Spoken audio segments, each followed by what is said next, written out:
Her spirits sank with what she saw. Lord Connington's host was divided, the force split in two and surrounded by the enemy. The group nearest the city were slowly trying to retreat to the Lion Gate, but every step of ground cost them dearly. The Golden Company continued to hold its ranks, but they were being hit from all sides at staggering cost. Far into the distance, down by the bend of the Blackwater, Dany could just make a host of Tyrell men, clothed in green, swarming around a group that seemed pinned by the river. There were flashes of bronze that allowed Dany to recognize the Dornish. Their position seems helpless. She regarded the entire western host. In fact, Lord Connington's entire host seems doomed. Worse, Dany could not see Aegon or Viserion anywhere. Gods let them both still be alive. That thought was met instantly by the stern reminder that Aegon would not abandon his foster father nor his uncle on the field of battle. If Aegon is absent, then he must be injured. Or dead. Her head whirled with the idea that her nephew, so belligerent and confident of victory, may well have fallen. She shook her head angrily. Later. I'll find out more later. I have a fight to deal with here.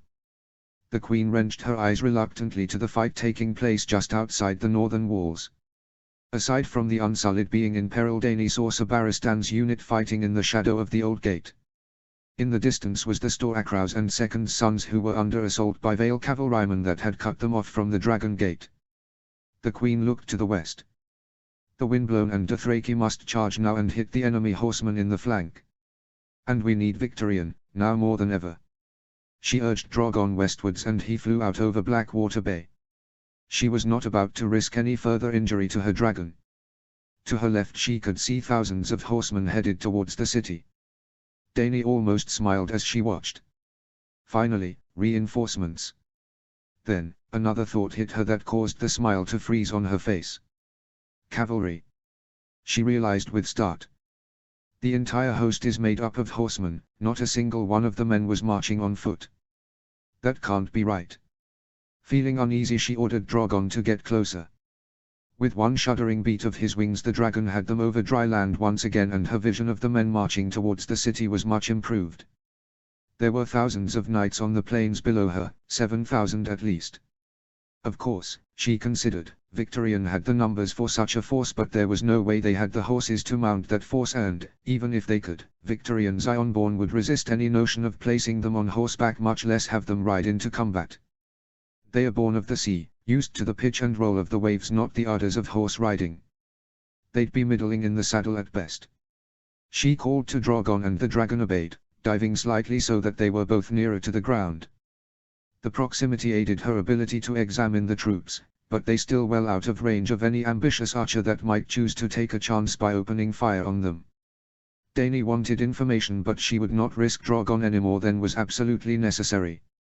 A series of banners were unfurled at the head of the approaching cavalry. Larger flags with a bronze field, onto which were a series of black iron studs. The whole image was surrounded with runes. The image sparked recognition in Daenerys, though she could not place from where. For certain, though, the banner does not belong to any unit currently sworn to house Targaryen. Her eyes narrowed, that left only one other option. The knights riding below were aware that she was there, but they seemed indifferent to her presence, though Dany noted that some of the horsemen had stopped and held what looked like bows and crossbows loosely in their arms. They seemed to be daring her to attack. That settled it for the Queen. These were not allies. The answer struck her, almost as if one of the arrows brandished by the men watching her had pierced her soul. She remembered where she had seen the bronze banner before. Several moon turns ago in a tent outside the city. House Royce, one of the Vale of Arryn's noble houses. The Queen called out to Drogon, the urgency in her voice spurring him on to twist in the air and fly back towards the city. The Windblown were still in position, moving slowly westwards along with the Dothraki, waiting for their supposed allies to arrive so that they could join together and conduct a massive charge against the force attacking Sabaristan and his men. There were a number of scouts that had been dispatched towards the incoming host, probably conveying greetings and intending to share battle plans. She urged Drogon to dip low towards the ground. Away! Dany screamed at the top of her lungs. They're the enemy. She wasn't sure she had been heard, much less understood, but then the Windblown outriders turned tail and galloped back towards their lines. As soon as they relayed the news that the incoming force was hostile, the tattered prince had his men goaded their mounts and raced towards the city. She wanted to shout an order. No. Ride north, you fools, flank them. But she suddenly realized that the sellsword commander had the right of it. The Vale forces had spread out too far, outnumbered her own cavalry by too much for the windblown to be in a position to charge them. What's more, the Stark cavalry that had retreated north in the face of her earlier attack and the subsequent sellsword charge had now returned to the field and were charging towards the city. Dany watched in mounting anxiety as the windblown retreated. The Dothraki stayed where they were. Perhaps they didn't understand. Perhaps they thought that the sellswords were cowards. Perhaps retreat was simply not the Dothraki way. In any case, the result was the same. The Dothraki commander ordered the line to form up and, at his signal, the Dothraki screamers charged the Valyman, hollering their defiance. Khal Drogo, her son and Stars, had once promised to lead his people across the narrow sea and defeat the men of Westeros.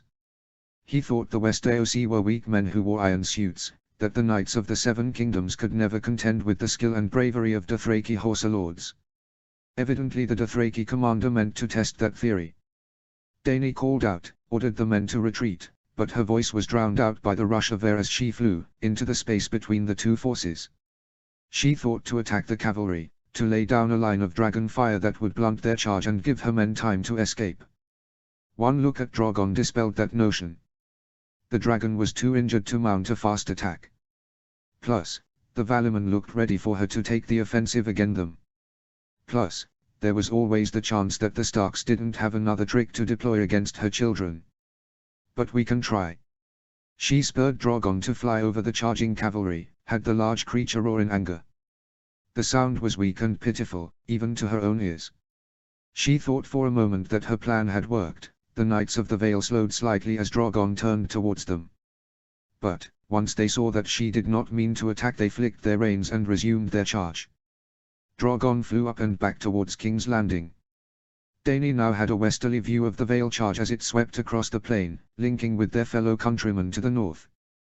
The massed formation of cavalry thundered towards the city. The Dothraki were still charging towards them, angry cries filled the air.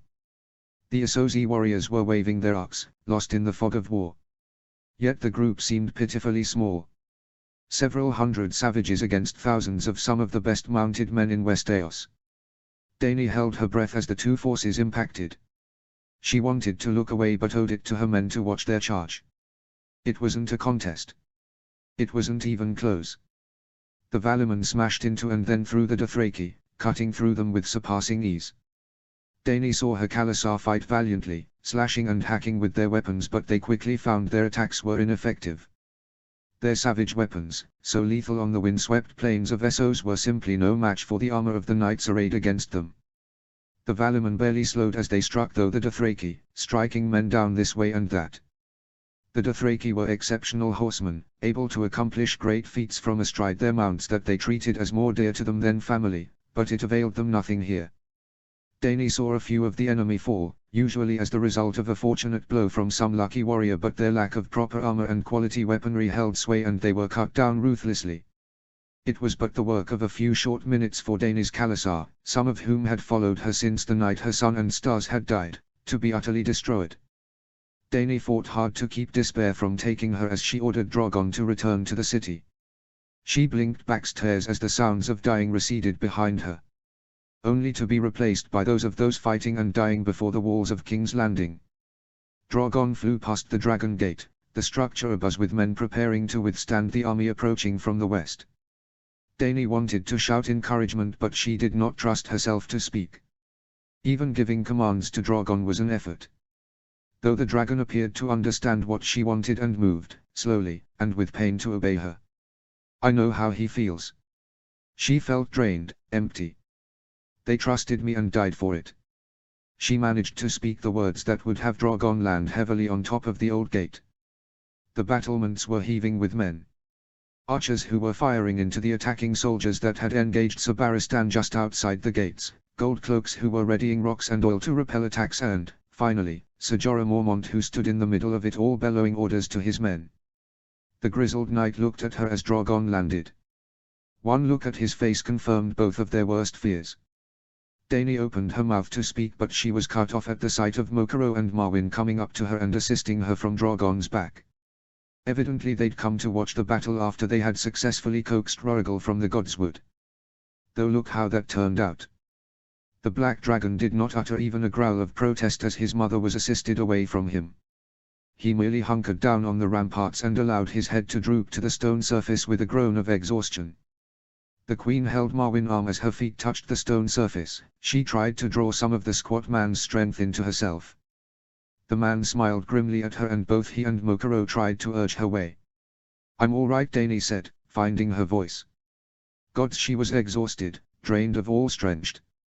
Her voice and feet barely wanting to obey her. "I need to see what's happening." The maester nodded and they helped her steady her feet. Dany took a deep breath and then walked forward. She approached Mormont from behind. "Ser Jorah?" she asked, almost fearfully. The man who had been with her from the first looked at her sadly. "I am relieved you are alive, Khaleesi." "Am I a Khaleesi? There is precious little of my khalasar left." "Are you a queen if no one calls you such?" "There are many others who are not as so lucky." Dany observed, looked pointedly back towards the city. "How is Rorigal?" "Injured but alive," Mormont reported wearily. "He's unconscious and not one of the men will go near him." He gestured at the red priest standing close to Dany, "Except Mokaro here." "He is badly hurt, your grace," the black-skinned man intoned. "But he should recover, in time." "Time?" Ser Jorah snorted. "What time do you think we have?" Dany brushed aside his tone. "Give me a report." Mormont sighed heavily. "Khaleesi, we are in a hopeless position." Her eyes flashed, her anger like a fire inside her. "I need something more than that, sir." The man reddened slightly but he bowed his head. "Forgive me, Khaleesi." He paused as he looked over the walls. "From what we can tell, the Knights of the Vale approach from the east and north. The Windblown tried to escape but they were intercepted by some of the cavalry that had been attacking Plum's second sons. The Tattered Prince is trying to get his men through but the enemy he's fighting only have to hold them long enough for the Vale reinforcements to close the trap and they'll be surrounded." "Can we do nothing to help?" Dany asked, looking urgently towards the east in the direction of the Dragon Gate. "With what force?" Mormont spluttered, his tone tinged with desperation. "All the army in front of us is hard pressed against the enemy.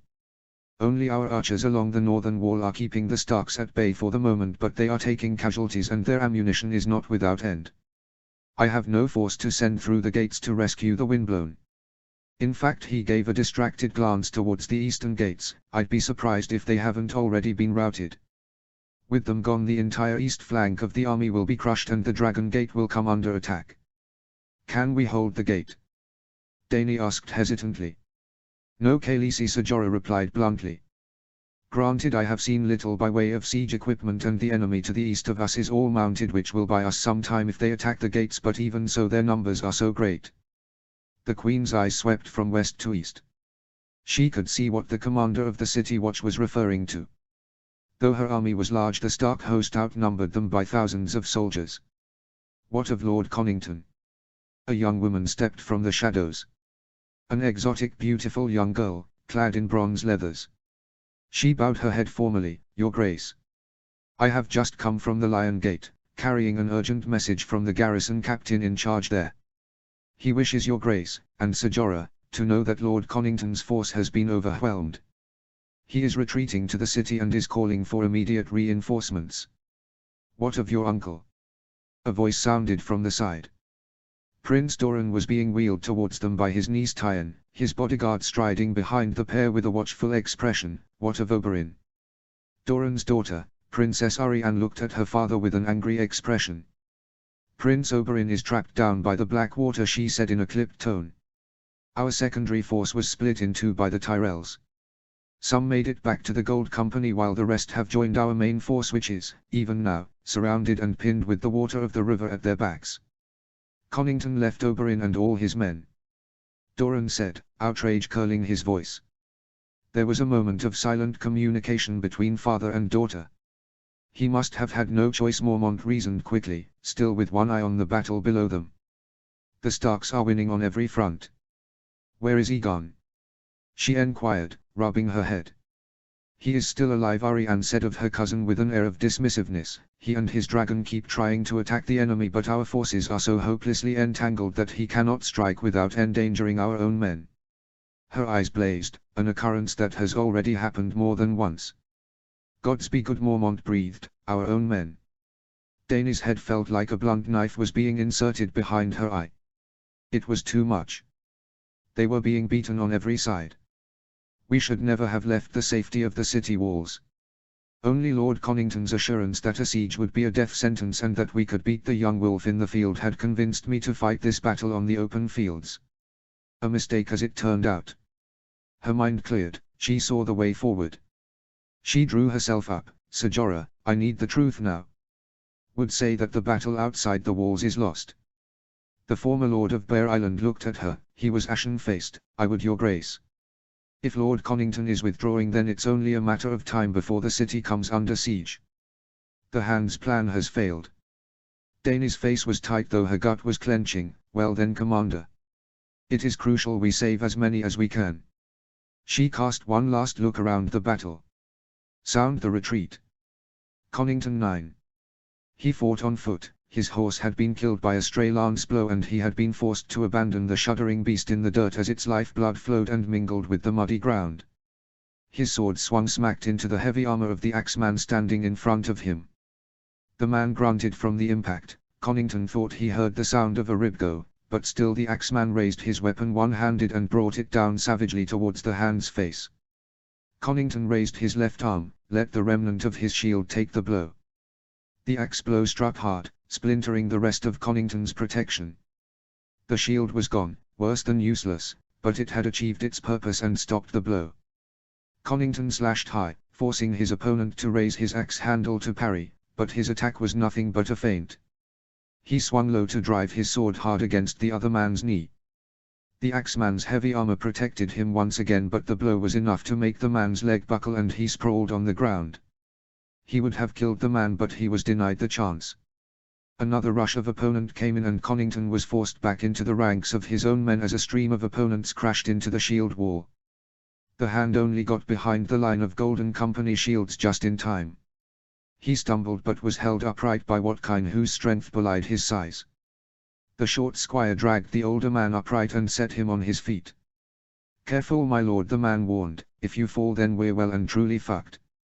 Connington grimaced as he swung round to survey the battlefield.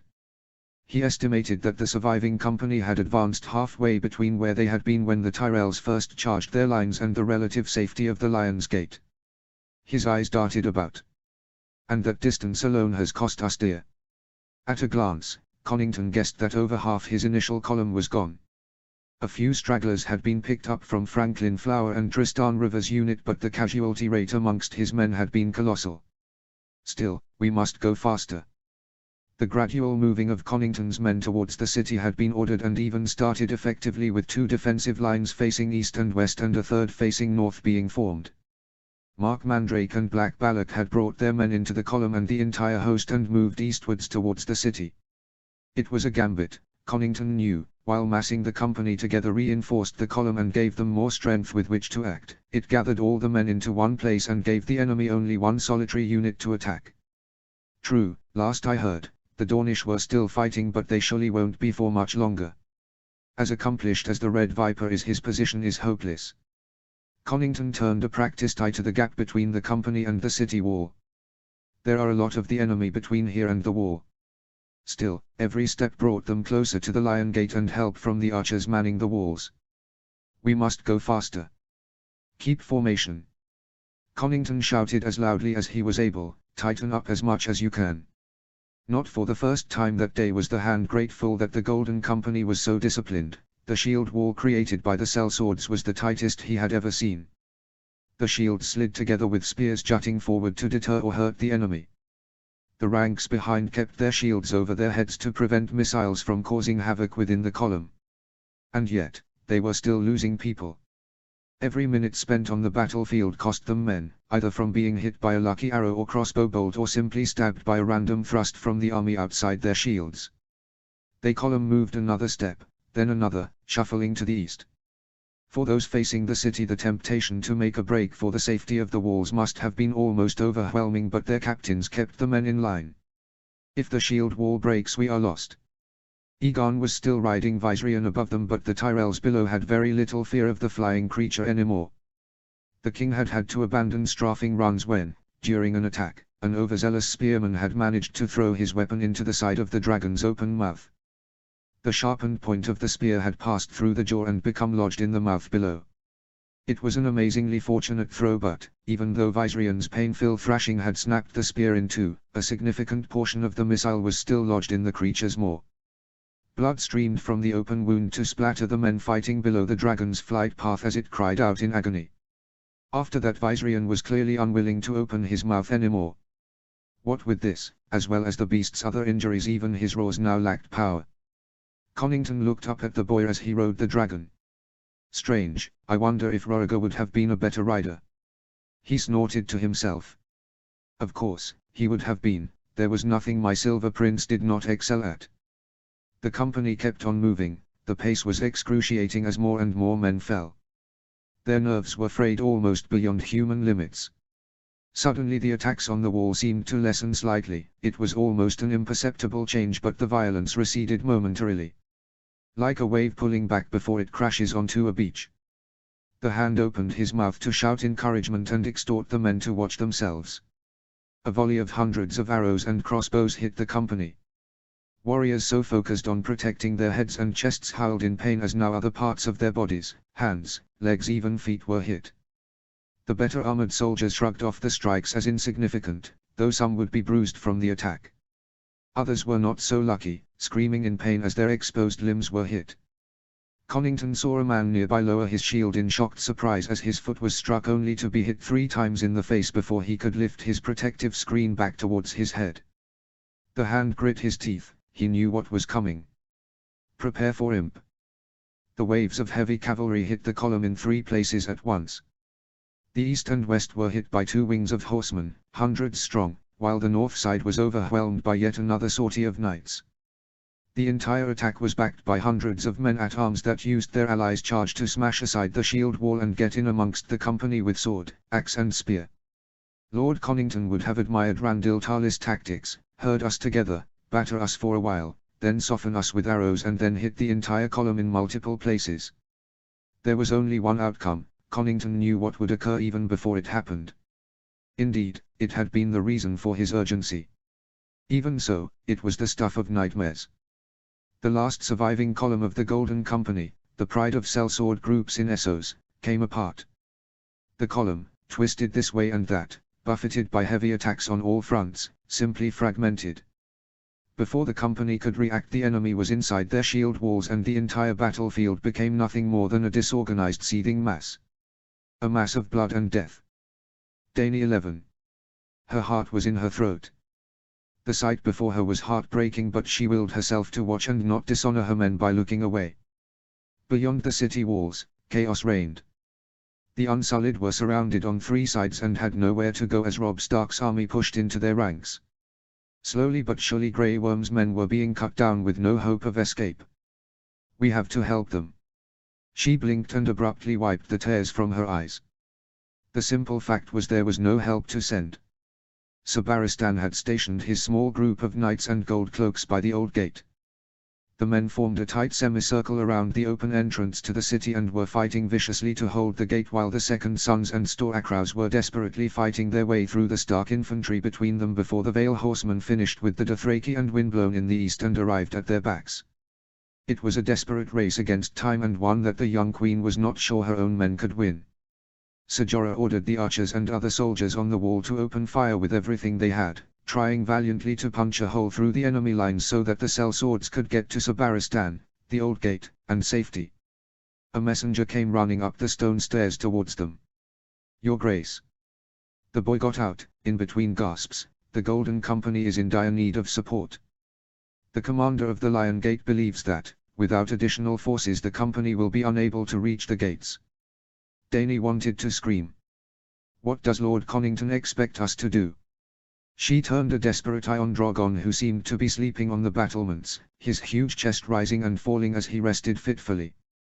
He'll be no use here. It was Sajora who took command. The knight rapped out orders quickly to a group of squires. Any of the gold cloaks we had in reserve are to be deployed equally between the Lion and Dragon Gate. The captains there have orders merely to hold. Mormont took a deep breath. There are to be no sorties outside the wall. What of the Dornish? Prince Doran spoke sharply. He had dispatched his daughter, Arianne, back to the Lion Gate a little while ago to see if she and her personal guard might be of use. And, no doubt, to see if she can determine if anything can be done to save the Dornishmen outside our walls. Ser Jorah Mormont looked grim. We have no forces to send. You would abandon loyal men? Doran retorted, there are thousands of my countrymen who have been abandoned by the Lord Hand. Mormont nodded his head. From what we've been told, Prince Oberyn was cut off. Connington will be hard-pressed to save himself. Well then send relief. Doran argued, his face white with anger. You cannot leave my countrymen to die without at least trying to send help. What help? Ser Jorah hissed, we have no proper warriors inside the city. At least none who could fight a pitched battle against experienced soldiers. The man's head shook with sadness, and every man we take from the city weakens our defenses. Prince Doran's eyes blazed with frustration. It looked as though he were about to argue with the knight when Dany raised a hand. Do whatever you are able, Ser Jorah, she said resolutely. We are confident you will do what you can. The Prince of Dorne snorted in contempt and wheeled his chair back a few paces so he could confer with his niece and Areo Hotter in private. Dany looked pointedly at Ser Jorah. What more can be done? The man named Ser Jorah the Andal by the Dothraki looked at her. His whole face radiated defeat. Perhaps it would be best if you withdrew to the Red Keep, Khaleesi. The Queen looked at him in surprise. Leave the war. Let the men fight on without me. Jorah snorted quietly, Khaleesi, there is little more you can do here. With Drogon and Rhaegal injured and unable to fly, you have no reason to remain. He offered a thin smile, withdraw. Please. The Queen shook her head, I will not abandon the men while they fight for the city. The smile disappeared from Ser Jorah's face. He stepped in close, lowered his face towards her and made his voice as quiet as he could. We have lost the city, he whispered. Oberyn and Connington will not survive the fighting in the west, not without support from your dragons. We have no help to send, at least, not any that would be effective. His eyes grew hard. Even if Ser Barristan manages to salvage all the current forces to the north of us, it will not be enough to hold this city. Victarion and Mossador will have received our messages, the Queen argued. They will be marching to relieve us. Victarion has maybe 7,000 warriors, Mormont said dismissively, and most of those are Ironborn who are used to raids and skirmishes at sea or in coastal villages, not proper battles on open fields. Mossador has just over 3,000 men and has the Reach on his left flank to be concerned with. Neither of them will have the strength at arm to be able to break through the enemy lines if Robb Stark chooses to besiege us. He looked around him. We will certainly not be in a position to help them by attempting to break out. What then can we do? Dany asked, fear creeping into her voice. Nothing, Mormont said harshly. He looked her full in the eyes. Understand me, Khaleesi, if it was within my power I would have you escorted to the Blackwater and send you by boat out across the bay bound for Dragonstone. The Queen bristled, run away. She spat angrily, flee. The knight was unmoved by her anger. What choice is there, your grace? We cannot hold the city walls if we're attacked and have no chance of surviving a siege. I would urge you to go now while you have a chance. Dany's mind reeled with Ser Jorah's words. It can't be. There is always another way. When my sun and stars died I thought the world had ended, and yet look what happened. One must never surrender to despair. She stiffened, resolution making her spine go rigid. I will not leave this city. My fate will be the same as those who have followed me. Ser Jorah's eyes misted slightly, but he nodded in understanding.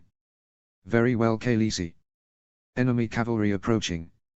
Mormont whirled and strode to the edge of the battlements, leaning over to watch as riders from the Gates of the Gods suddenly raced in from the west to add their own weight against the men attacking Ser Barristan's forces. They won't hold. A glance at the battlements told Daenerys that their archers were almost out of missiles. The men's quivers swayed uselessly at their sides, empty. Ser Jorah had realized the same thing. He turned to a few of the gold cloaks near him. We have to get below and seal the gates. He faced Dany, Khaleesi, I. Dany nodded once at the knight, smiling bravely. Go Ser Jorah. Ser Jorah shared her look. He straightened to attention. It has been an honor, Khaleesi. He bowed to the Queen and then, accompanied by a group of guards, he was gone. Connington X. All in all, he had to concede that this whole endeavor may have been a mistake. The plan was folly, doomed from the start. Connington could see it now. The idea that the force the Targaryens had been able to assemble would be able to mount a resistance against the combined might of 4 of Westeros' 7 kingdoms, including the most populous and wealthy one, was absurd. Why then did I think we could prevail? Was it the fact that we had dragons? That we had Rhaegar's son to lead us? Or what if, as Connington suspect, I am just an old man unable to move on from my life's great failure? He took in the sight around him. Every space of ground seemed to be occupied by either the dead or dying. His was now the only Golden Company unit still on the field and was surrounded on all sides. The once mighty column had been sundered, penetrated by hundreds of soldiers from the Reach. It was a mighty scrum as every man fought their own personal battle around them. Staying in formation was not possible and a notion of trying to retain order was long forgotten as the battlefield became nothing but a chaotic melee where death could come from any direction. Mud was flung up to cover the warriors, hiding sigils and house colors, making it impossible in some cases to know who it was you crossed sword with. Though that's easy, if a man comes against me, he's my enemy, loyalty be damned. Connington had seen many battles in his time, had fought in conflicts across the world both as a Stormlord, then Hand of the King before becoming a sellsword in the company, and in all that time he had never been a part of anything so hellish. The ground was littered with the injured and dying, the maimed, even the blind. In 3s and 4s the sellswords of the company were retreating, trying to back away from the fight and the oncoming mass of Tyrell soldiers. Fools, do they not realize they are running straight into the cavalry behind us? Here and there, a captain valiantly tried to regain control of their men, but there was no order, no design to the bitter struggle happening across the field. Of Mandrake's men, Connington could see no sign. Without the height of his horse he could barely see more than a short distance ahead of him now. He was packed in tight with his own men, or at least what he hoped was his own men. He fought hard, his sword rising and falling as men confronted him. He frequently cast a look over his shoulder to ensure that no one approached from behind, but he knew it would only take a moment of distraction and his life would be forfeit. So be it. A group of Tyrell soldiers stormed forward, using wide shields to push men aside as they surged towards Connington's position. It was a determined charge aimed at smashing aside the group that the Stormlord had surrounded himself with. The Hand paused, hesitating to the last moment before he roared in defiant anger and stepped forward to meet the oncoming charge. He swung his sword against the shields, his weapon clattering against the protective wood, but then ducked left and let nearest attacker own momentum do its work and let the man carry on past him. His sword lashed out and struck the leg of his attacker, cutting through the soft leather armor behind the leg and hamstringing the man, who fell to the floor in pain.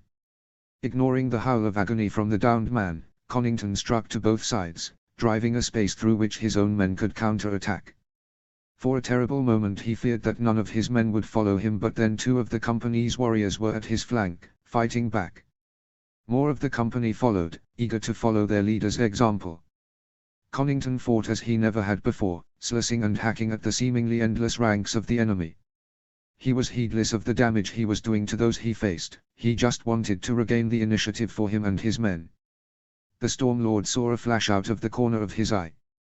Without warning, a spear was thrust at his side, just as he raised his sword above his head.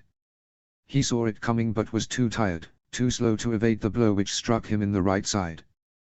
The spear point was not sharp enough to penetrate his armor, but he felt a rib snap with the impact. Shouting more in shock than pain, Connington lashed back at the man who had wounded him. His sword smacked harmlessly against the spearman's shield, only scratching at the paintwork of the Tyrell rose that adorned it.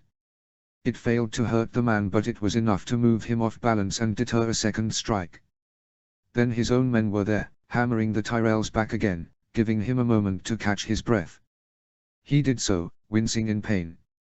Watkine was suddenly at his side, an arm encircling his waist and having Connington's limp arm over the squire's shoulder. The Hand winced as pain flared through his right side. "My lord." his squire asked, his eyes narrowed in concern.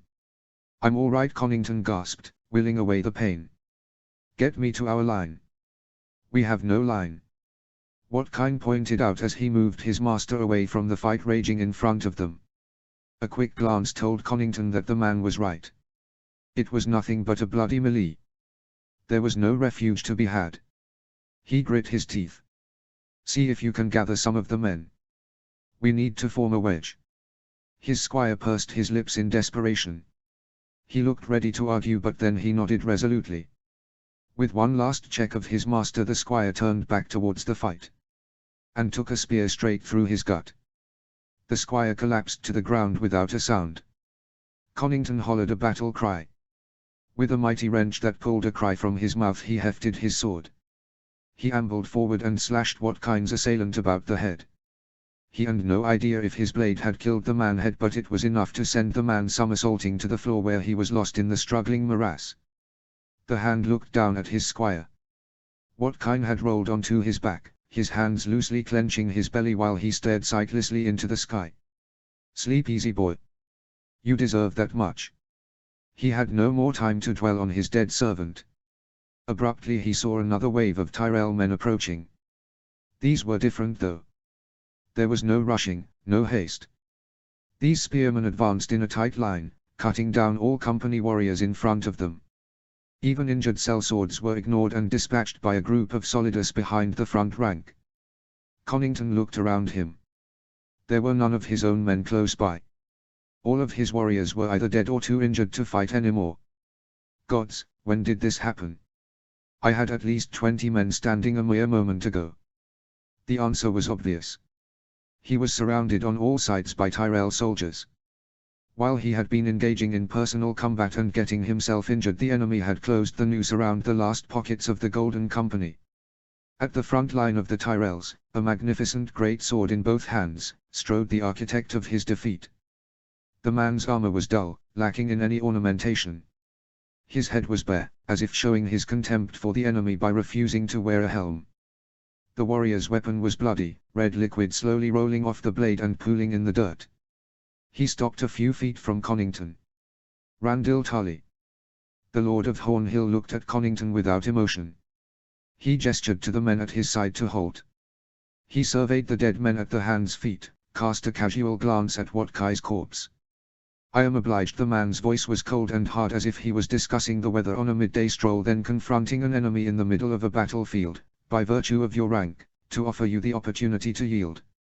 And be a prisoner of Robb Stark. I think not. Conington stabbed his sword into the mud, reached up and pulled his helm from his head. Gods, it felt good to be out of the metal prison. Idly he tossed it to the ground, as he retrieved his weapon. He gave a mocking laugh. I am grateful for the offer, my lord. But I am unable to take you up on it. Tully showed no emotion. He shrugged as if it was all of no matter to him. I informed the king that such an offer was unlikely to be accepted. He could do nothing but nod. Gods, it is an effort to keep my feet. He glanced at the ring of soldiers around him. The spearmen looked determined, ready to charge. It would have been nice to see Griffin's Roost one last time.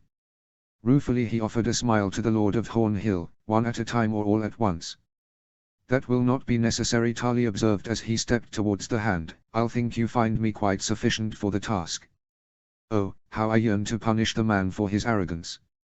Conington grasped his sword close to his side. It would be an honor. Randil Tully moved forward smoothly, his armor sitting well across his broad chest and muscled arms. He swung his great sword up in one fluid motion. Here it is then. He knew that he had no chance if he fought the man for any length of time. The tales of Randil Tully were not wonderful exploits such as those of Arthur Dane or the Dragon Knight. No, instead they were stories of an efficient warrior and killer. At least I can take the bastard with me. With that in mind he stepped close and swung at the reachman, stopping his sword's course abruptly and turning his attack into a stabbing thrust. It was a move that had saved him many times, both during his time as hand and as a sellsword in Essos. Here, it failed utterly. Randil Tully expected the blow and stepped inside the thrust, turning it to one side with his blade and then returning the attack with one of his own. This time it was Conington who twisted out of the way, bringing his sword back around, slashing at Tali's exposed throat. He was too slow. Lord Randall ducked and then stepped a foot pace back to give him a strong position to lung forward with his sword held tightly into his chest. Connington twisted again. He knew he was too slow to evade the lunge, but he hoped his armor would deflect the worst of it while he shoved his sword into his enemy's neck. The incoming blade struck the armor, and slipped between the metal as easily as if was being plunged into a smithy's water bucket. Blinding pain overwhelmed Connington's senses. He uttered a groan, woeful even to his own ears, as his insides parted. He felt a rush of blood down his legs and into his boots. Tali rotated his blade and withdrew it in one swift motion. He stepped back out of range of Connington's sword. The hand tottered on his feet for a moment, he swayed unevenly and then fell. He lay on one side in the dirt. Somehow, when Lord Tali had struck him, he had lost his blade. He saw it now, lying a short distance away. It might as well have been on the other side of the narrow sea. Connington gestured at one of the spearmen surrounding Lord Tali, who had now moved out of the Stormlord's darkening line of sight. "My sword." The spearman, a veteran of many campaigns by the looks of him, did not move. Then he shrugged and stooped to pick up the blade from the dirt. "Bring it here," Connington ordered, putting as much strength, as much authority as he could manage into his voice. As the warrior advanced, the hand could see that the man intended to kill him with his own weapon. Suddenly a voice barked out a command and the warrior stiffened. He knelt gently and handed the sword to Connington hilt first and moved back. The hand pulled the weapon to his chest as he rolled onto his back. Sighing, Connington looked into the sky. It looked peaceful, the dance of the clouds and sunlight unblemished by the actions of the armies on the ground. Suddenly, way above him, he saw the signs of a dragon as it flew across his eye line. Even though he knew the beast was wounded, it was still an impressive sight. "Fly, boy. Fly free." The pain was almost gone now. Connington allowed his eyes to close. The sounds of the battlefield had also receded. It was almost tranquil. Save for the ever-present clamor of bells. Brian 8. Their work against the oddly clothed spearman was done. The column had been shattered by her charge and the few remaining men had grouped together, back to back, the desperate men using each other as protection from the enemy. Brian had been preparing to order another charge, but then Asher Forrester got her attention. "My lady. The king signals us." She glanced to the north and saw that the newest recruit to the Wolf Guard was right. King Rob's squire was indicating that the Wolf Guard should head east, towards the old gate where a unit of men were still fighting just outside the entranceway to the city. There was wisdom in such a decision, she knew. Horses would be of no more use against the enemy by the walls. Let the infantry resolve that fight and whittle down the numbers. The Wolf Guard would be better utilized elsewhere. She stood in her saddle and waved her sword. "Wolf Guard. On me." Her horse whinnied in protest as she used the reins and a swift kick of her heels to spur the mount round and race away to the east. The Wolf Guard was close behind, charging forward accompanied by a cloud of dust and a rumble of hooves. Brian resumed her place in the saddle once she saw that the bulk of her men were with her. Ahead of them, near the gate, she observed about 100 men closed in around the entrance to the city. Evidently they had been trying to hold the gate long enough to buy time for the Targaryen forces in the far east to get to safety. They should have closed the gate and be done with it. Brian saw that the small group of knights and gold cloaks were surrounded by Vale infantry that hammered at the small circle with impatient ferocity. "Sound a horn." Brian shouted at her squire, "Let them know we're coming." A moment later the Wolf Guard's klaxon could be heard, even above the din of their charge. The Vale warriors nearest the sound turned and, once they'd realized the rider's intention, peeled back to create as much room as they could. Brian was close enough now to see the faces of the defenders, peeking out behind damaged shields and broken spears. For an instant their faces registered relief as the men attacking at them pulled away. Though this was shortly replaced by fear when they saw the incoming cavalry line. "Charge!" Brian hollered as she braced herself and let the horse's momentum smash into the line. The Wolf Guard hit the group of city defenders hard, crashing into their ranks and forcing their way into the mass. Before the spearmen could counter, the Vale men at arms pushed forward and the defensive circle was fractured in multiple places. Brian slashed down at any enemy within range. Men fell this way and that as her sword slid through their shields and armor. The skirmish lasted but a moment before a curt voice could be heard screaming at the defenders. Back! Back through the city gates! The defenders, or at least those that were still able, retreated towards the city gates that, even now, were being slid shut. Seeing their only hope of escape being closed ahead of them, the Gold Cloaks and Targaryen knights scrambled desperately for safety. They weren't the only ones. On! Brian ordered, waving her sword as the heavy wooden gates moved slowly closer to being sealed. Onto the gate. The Wolf Guard, joined with the Vale soldiers, thundered forward, hewing the defenders against the gates as they pushed toward their goal. Brian angled her mount towards the ever-narrowing opening and shouted a war cry as her horse sprang onward at the gate. Her horse barreled through a small group of defenders and they were through the wide passageway that connected this part of the city to the outside. The passageway wasn't too long, maybe 10 to 20 paces, but it was full of troops who, given the limited light cast in the confines of the tunnel, looked like metal-clad demons. Undeterred, Brian yelled again and directed her mount for. Her horse suddenly buckled and went down. Brian rolled free as the beast hit the ground and carried on moving to avoid being struck by the animal's thrashing limbs. A quick glance revealed the axe head buried in her former mount's side. It took but one look for her to know the wound was mortal. She swiped her sword down swiftly to end the beast's suffering. Blood spurted up to cover her armor as her blade pierced the artery. Brian ignored the warm liquid that sprayed her armor. She had other things to worry about than blood on her. There were enemies all around her. She didn't have a shield, but then, she didn't need one. With a holler she swung her sword in a glittering arc, clearing a space before her as she drove forward, always forward towards the end of the passageway. Ahead of her she saw the secondary, inner, gate being closed, denying her men access to the city streets beyond. Quickly! They'll close the inner gate and then we'll be trapped in the confines of this blasted tunnel. She opened her mouth to shout an order, prayed to the gods it would carry over the sounds of war, the screams of fighting and dying. A mighty crunch sounded beside her. Without looking she knew that Daisy Mormont was there, laying about her with a mace, spilling foes to the floor as she waded into the fray. Daisy was still mounted and, a second later, the warrior woman of Bear Island hurtled past her to smash brutally into the rough line of Gold Cloaks that stood between them and the inner gate. Brian rushed forward, running a man through while using a gauntlet to redirect a spear thrust. She punched the spearman in the face, whipped her sword around and slashed her opponent across the throat. Her sword passed through the mail armor protecting the man's neck and cut deeply into the flesh beyond. The man fell to the floor grasping at his throat as his life's blood gushed onto the sandy earth of the tunnel. He may have wanted to scream, but he lacked the ability to utter a sound save for a gurgle that was swallowed by the noise echoing in the stone passageway. She rushed forward, killing another man who looked in terror at her as her sword pierced his rib cage. As the man died she turned her attention to the closing gate.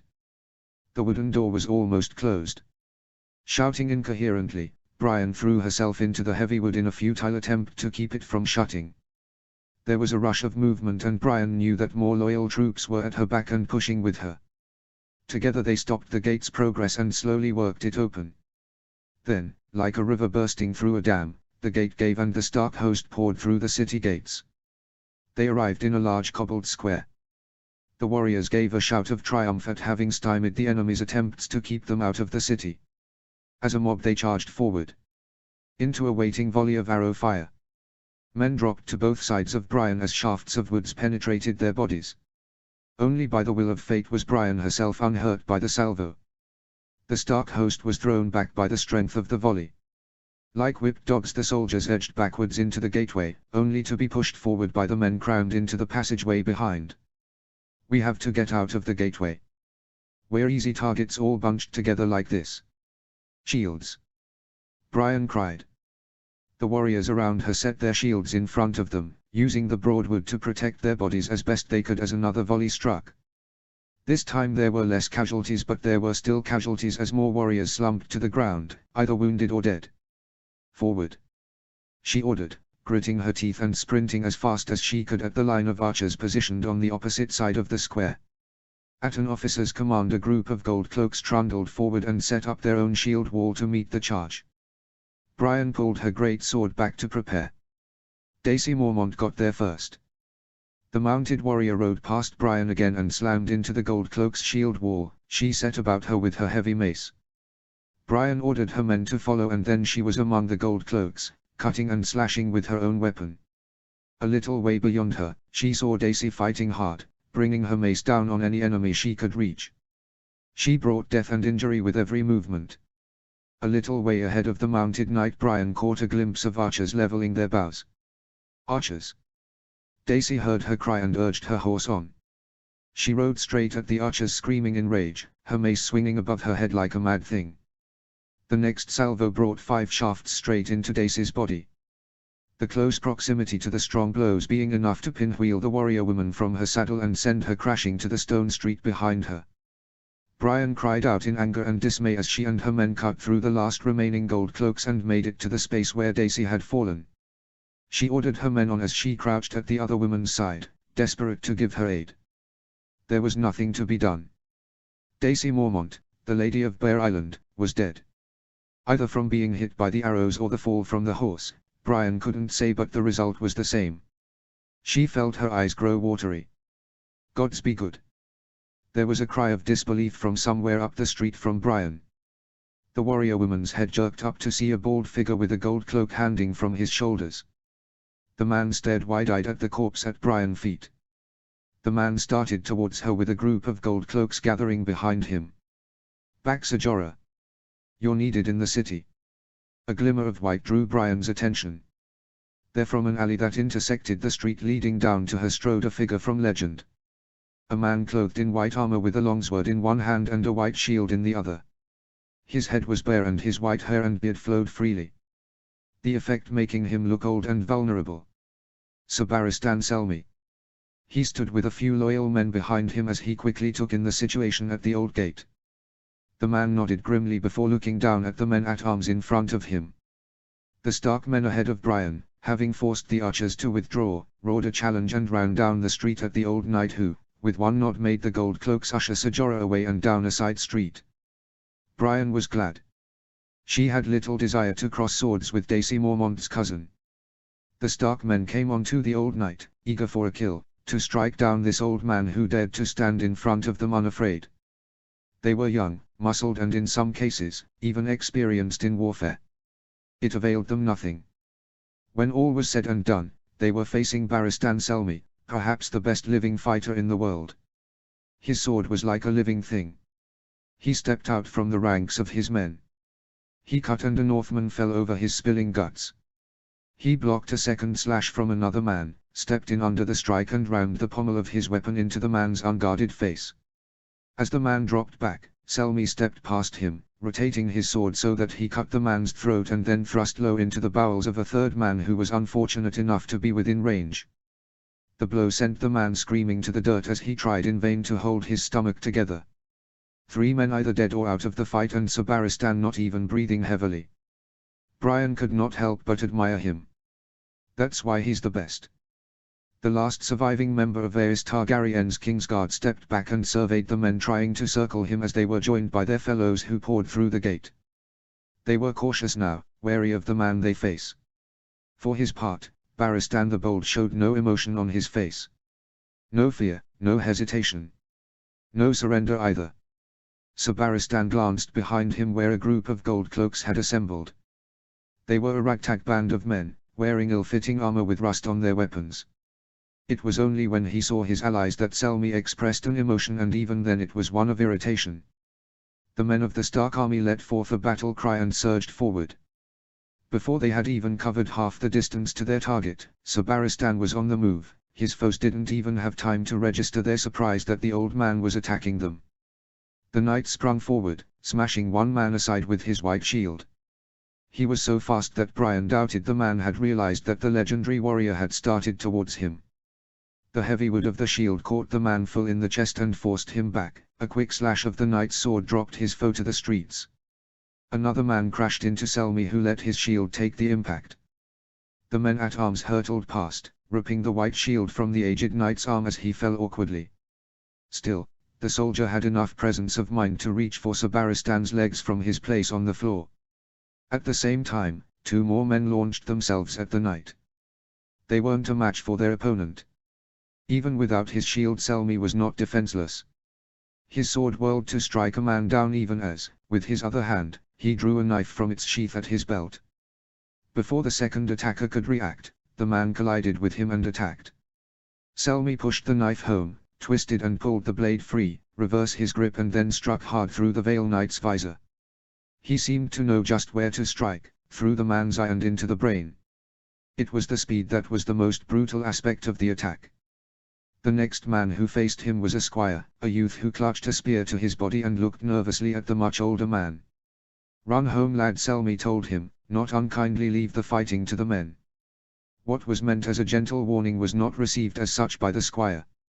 He flushed furiously and then launched himself at the old knight.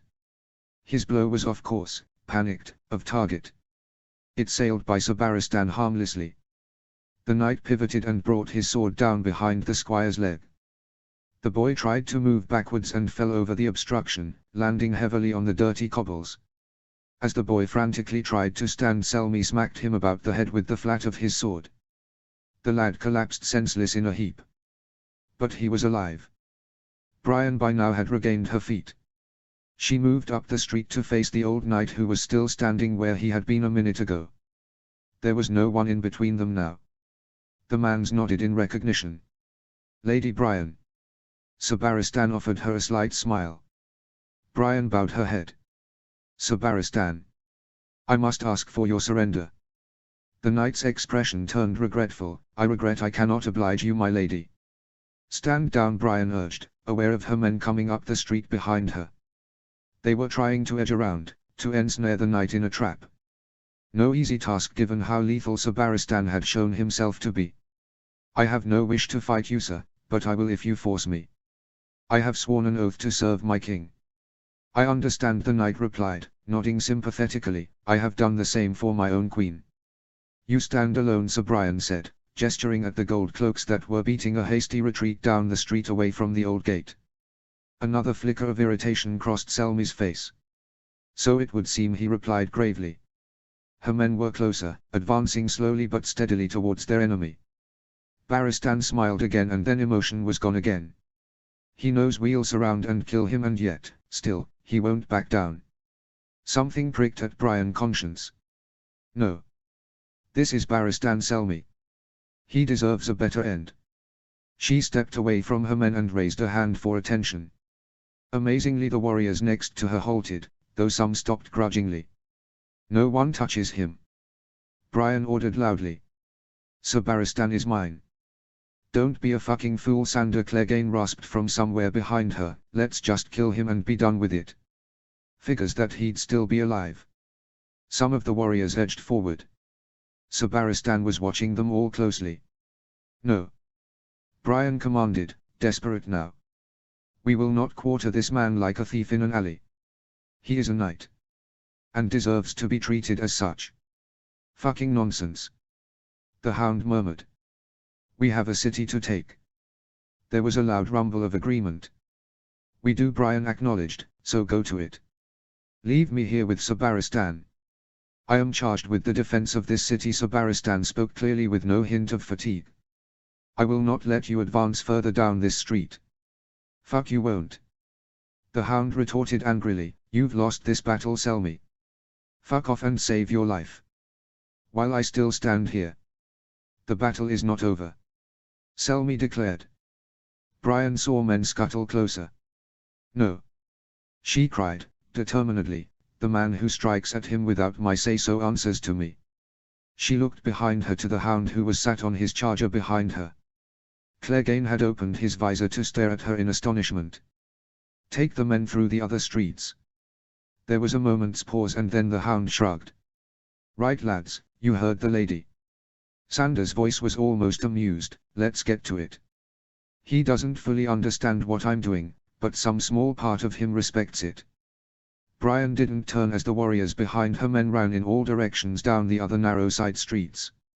Alone save for the wounded lying in the street, Barristan Selmy looked at her. "Chivalrous of you, my lady."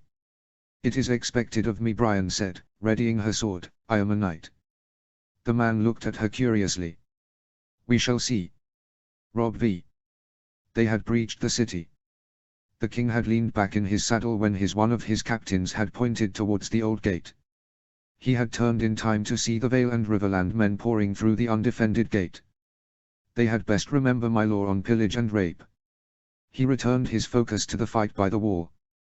The unsullied troops had fought hard, but their numbers were simply no match for the forces sent against them. They had tried to reform the shield wall, but repeated volleys of arrow fire softened them up before the infantry charged in. The Unsullied had repelled multiple attacks, but they were losing men at a punishing rate. That being the case, it was clear the men were not about to surrender. Grey Worm was still on the front line. Though he looked tired and hurt, his face was set, determined. "Give them another volley," Rob ordered the captain of his archers. "What about the enemy on the wall?" the captain asked. "Leave them," the king ordered, his eyes flickering up to the battlement. "If I'm any judge, they are out of arrows. Concentrate on the spearmen in front of the wall." "As you command, your grace," the gruff captain replied as he stepped back from the king's horse and shouted orders towards his men. Rob watched as the Unsullied took another salvo of missiles. Then another.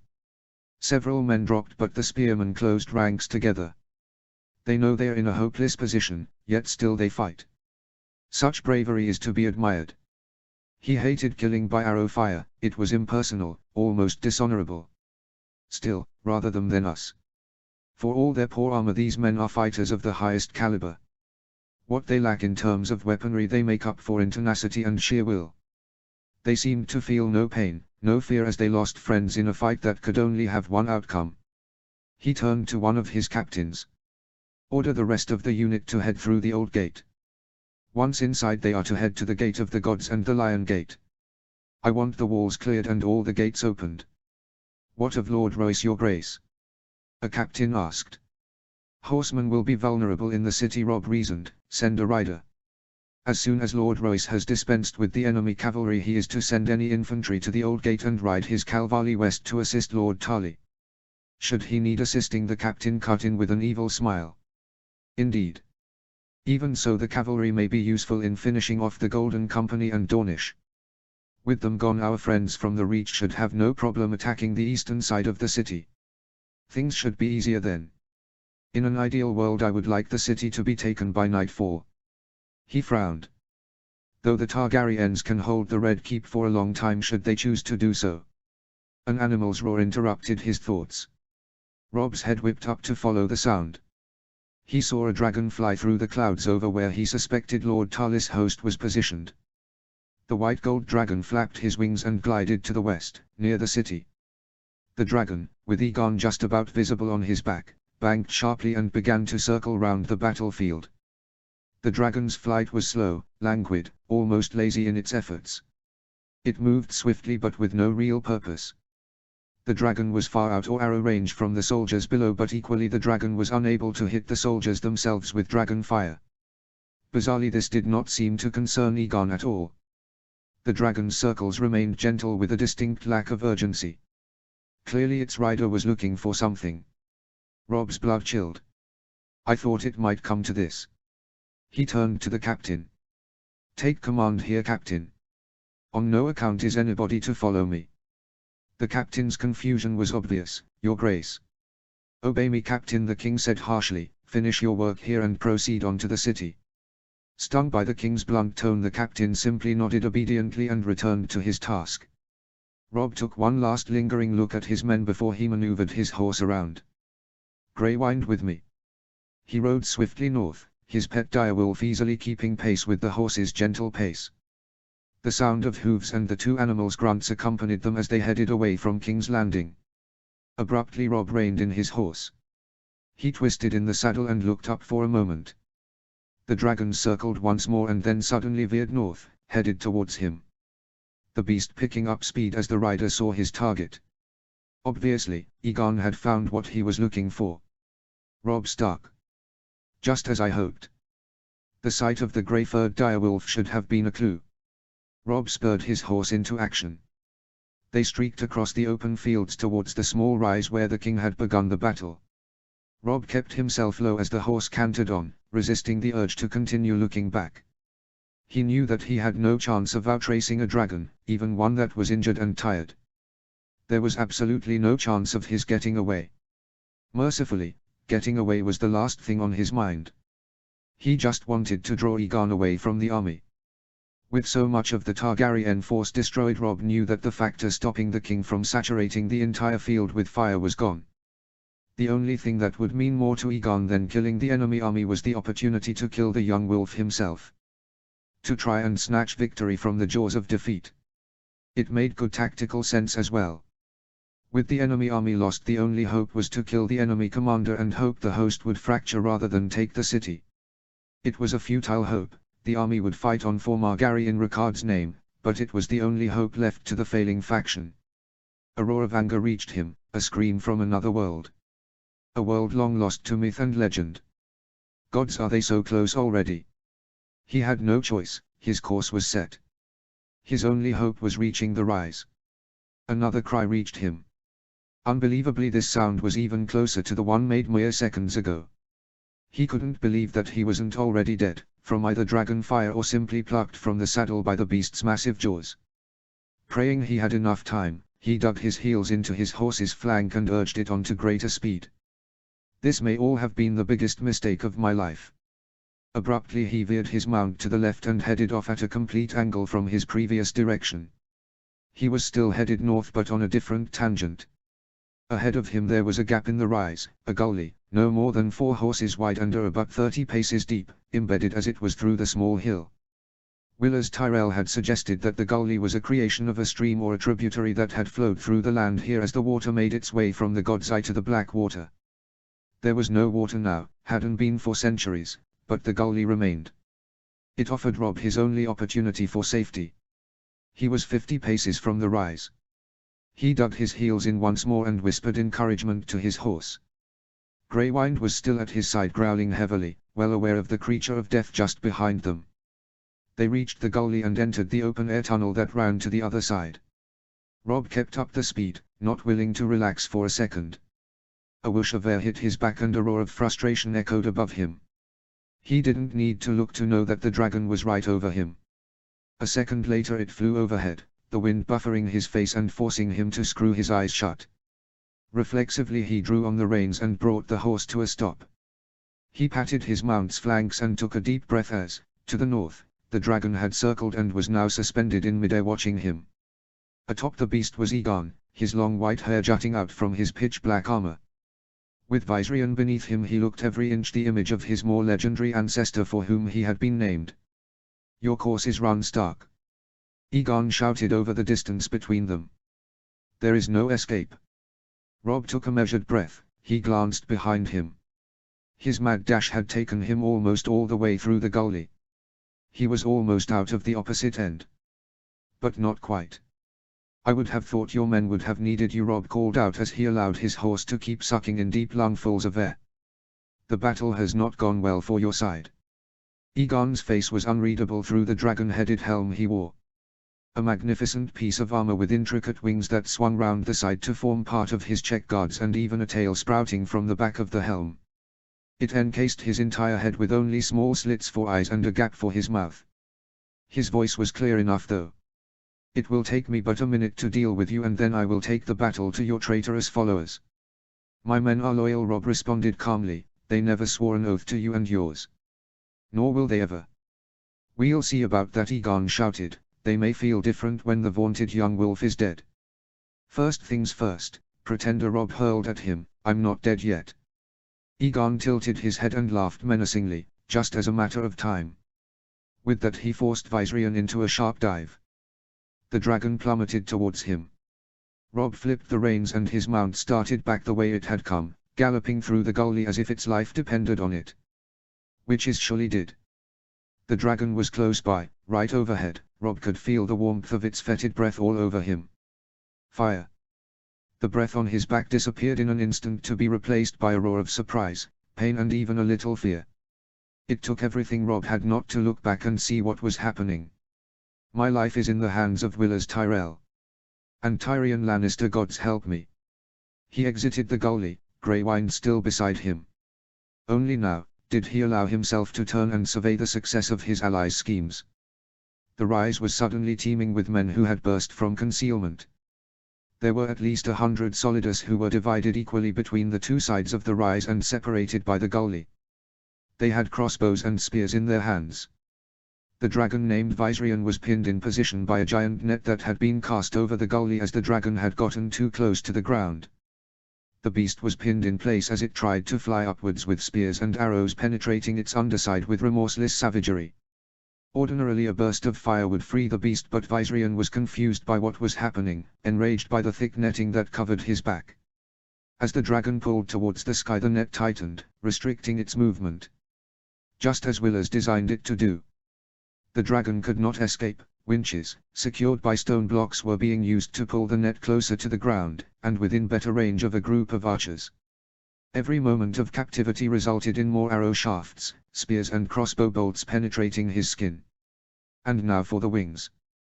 Viserion tried to turn in his trap, determined to face the obstruction that was denying him access to the open sky. It availed him nothing. Wicked iron hooks had been worked into the netting and secured the thick canvas to the dragon's back. As it thrashed, it merely became more enmeshed.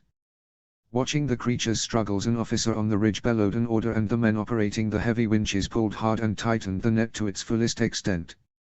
Willers had learned that dragons hated confinement of any kind. The net would drive it insane, especially when it couldn't determine what ailed it. Furthermore, Maester Lewin and Willers had predicted that a dragon's most vulnerable time when in flight was when it turned in midair, especially in a roll. Such maneuvers denied the beast the power of its fully extended wings and confused the beast as it could not see where it was going. Rob saw the truth of his counselor's research. Viserion was becoming hopelessly entangled. Suddenly his wings could no longer keep him aloft and he dropped a meter straight down. The beast howled in frustration, gnashing its jaws in futile anger. Now! The officer commanded. The warriors at the side of the winches suddenly struck out with their swords, severing the rope and allowing a secondary set of pulleys to take the strain. Boulders! The man shouted. At once the men on either side of the ridge hunkered next to large stone and, working together, they pushed the obstacle over the edge of the gully. The stones crashed down into the small depression below. The thick ropes that were wrapped around them still visible. The effect on Viserion was immediate. He was pulled instantly towards the earth. The weight of the heavy stones and netting, mixed with his injuries and the constant barrage of missiles, overwhelmed the adolescent dragon and sent him straight into the gully. He hit the floor with a massive thud and a muted roar. "Secure the net," the officer ordered. Men ran to the edge of the ridge and continued to fire arrows and throw spears into the downed creature. Others ran to the side and tightened the net as much as possible. Viserion was bound midway through the gully, his body pinned and wounded. His roars became more pitiful as Rob's soldiers continued to open fire on them. They had plenty of shafts and weapons, having hidden with them under cover across the ridge. Aegon was so fixated on me and his belief that I was running away from them that he missed them, just as Tyrion Lannister said he would. Rob edged his mount closer. The horse was skittish, unwilling to get too close. I can't say I blame it, though it looks as if the danger had passed. Viserion cries of pain were becoming more and more pitiful. Under the netting the dragon's head lolled in agony as the hooks cut deeper and the injuries grew worse. It's no way for such a magnificent creature to die. Suddenly a sword sprung through the netting and cut a small hole at the top of the trap. Abruptly a figure stood and staggered down the prone creature's back until his feet hit the floor. Aegon. He still lives. The young king staggered before awkwardly wrenching his damaged helm off his head and discarding it on the floor. In obvious pain he went to one knee near Viserion. He whispered gently to the creature. Viserion gave no sign he had heard beyond giving a low whimper of pain. Aegon stood and looked around him, giving a defiant glare to the men on the ridge who had arrows nocked and ready to let fly at the Targaryen. He stared angrily at them all as if daring them to attack. An action that his men would joyfully have carried out. Rob almost ordered them to do just that. Then he saw the fatigue on the other man's face. The blood from a gash on his forehand, the fact that neither his left arm or leg seemed to be working properly. He hasn't even drawn his sword. Rob watched more carefully. Gods, are there tears in his eyes? The young wolf moved his horse forward. Yield, he offered. The fight is over. The Dragon King smiled through his pain. You would have me become a prisoner. Some trophy for you to parade about to tout your victory. It's either that or death. Robb indicated the ridge, making sure that Egon saw how many men now looked to kill him. Show sense, you imbecile. You don't have to die here. Valor Morghulis. Egon muttered simply, drawing his sword. It was a fine weapon with something like a ruby inset into the pommel. All men must die. Robb looked at his men. They stood ready, one word from him and Egon would become nothing but a pincushion. Still, the young wolf stayed his hand. Cold anger suffused Robb. He reminded himself that the man in front of him would have killed his wife and child while they slept defenseless in bed. Why tarry when I could end his life and be done with it? Now that he faced Egon, could look into his eyes, doubt began to surface. Robb found it hard to believe that the man before him would actually order an attempt on the lives of his family. The youth was headstrong, stubborn to the point of idiocy, but he was also brave, self-sacrificing. He faced his imminent death without fear, even defiance. This man was no Joffrey Baratheon or Walder Frey. Gods damn him. I could even respect the fool. In another time and place he might have been a good king. But not here. A dark whisper cut through his heart, not now. Robb kicked his feet out of the stirrups of his horse. He brought a leg around and dropped himself to the floor gracefully. He walked towards the gully. Your Grace, the gruff captain began. As you were, Robb ordered as he got closer to Egon, wary of the dragon at his feet. Yield, he offered once more, there is no shame in defeat. Spoken like someone who has never lost. Egon spat. He started towards the king. Don't be a fool. Robb cried, you can surrender with honor. Egon's lips twisted into a smile, with my army dead. The city of my ancestors lost. I think you'll find there is no honor to be had here. He gained a step, then another, but I can still redeem myself in combat. Robb turned his head without letting his eyes leave Egon. Secure the dragon, he ordered his men. Don't kill it until I give the order, but I don't want it hurting anyone else. He drew his sword as Egon bore down on him. One last thing he called to his men, this man is mine. No one interferes. Dany 12. Her tears had flowed down her cheeks to pool on the stone battlement. When she had heard Viserion roar and Robb Stark flee north, his telltale wolf hot on the horse's heels, Dany's heart had caught in her throat. She had thought to go to Drogon and coax the creature into helping her hunt the young wolf, only to see that her betrothed had got there first. Egon had seen Robb Stark fleeing the field and ordered his dragon to pursue, intent on trying to catch the rebel king. She had hoped that Egon was successful, that her nephew would run the Robb down and slay the enemy leader, desperately hoping that that might end the battle. Instead it was Viserion who was now pinned to the dirt. Brought low by some foul contraption of the Starks. She had cried out as the dragon had fallen, as her child was assailed from all sides by arrows and spears as she watched impotently.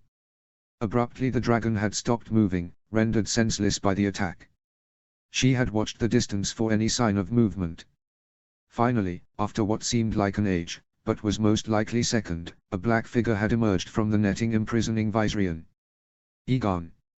At this distance she wasn't sure, but it looked as if her nephew tottered and fell by the dragon. A minute or two later he appeared to raise himself to his feet. From where she stood, squinting into the distance, it appeared that her betrothed and Robb were engaged in a conversation. She turned to Marwyn, who stood watching the rest of the battlefield. I have to help him. The Maester looked at her with a hint of condescension. In case you hadn't realized it, Your Grace, the enemy has gained entry to the city. They are below us even now. I am well aware of that. Dany had watched in trepidation as the order from Ser Jorah to close the city gates had been issued. She had seen the gold cloaks try to withdraw, a group of them manhandling Ser Barristan Selmy into the passageway under the battlements. Sadly, Mormont's order had come too late. The city gates had been prevented from closing and the Stark army had rushed into the passageway. From the noise on the other side of the walls, Dany suspected that they had forced the inner gate open and were now flooding into the city. Which is why it was all the more important that Robb Stark be captured or killed. It was the only hope now. Decided, she turned to the senior officer of the Gold Cloaks who commanded the defense of the gate. You are to hold here. Protect Prince Doran and his party. The man stared open-mouthed at her. He shook himself before he spoke. Your Grace, he objected, the strain of his position clear on his face, Ser Jorah issued orders that you were to be escorted back to the Red Keep in the event that the enemy gained a foothold in the city.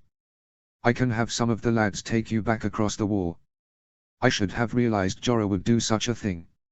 I am still queen, you obey me before Ser Jorah. The man gulped nervously. Your Grace, the wall is lost, it makes more sense to retreat back to a more defensible position. The Red Keep.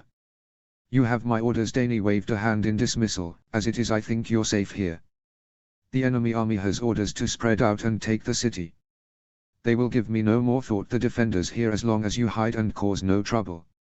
The man nodded obediently. There was little danger of that. The archers had run out of arrows to fire. The defenders could only watch helplessly as the city defenders were being overrun. They should be able to hold here while I help Aegon. Satisfied, Dany turned towards the dragon in the center of the battlements. Drogon was shifting uncomfortably, his eyes closed. She stepped forward and touched the beast's head, running her hand comfortingly across the scaled skin. Drogon's eyes opened slowly. The pain he was in was obvious from every movement he made, but, regardless of that, he seemed happy to see her. I have need of you, my love, she whispered softly. We have to help Viserion. And Aegon. The queen rounded to Drogon's side and prepared to mount the beast. Your Grace.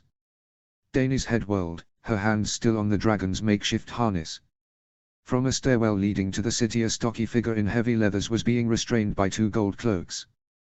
The man's face and clothes were dirty. It is I, Your Grace. Recognition made her catch her breath. She blinked in surprise. Varys. The eunuch nodded and bowed his head as, at a gesture from Dany, the guards released him. Indeed, Your Grace, I apologize for my attire, but I needed to infiltrate a group that would recognize me by sight. Dany stared slightly at the transformation her master of whisperers had been able to perform. Not once would she have guessed the man's identity had he not spoken. You're a little late for the battle, sir. She noted sadly, looking anxiously out to the north where one of her other children lay injured.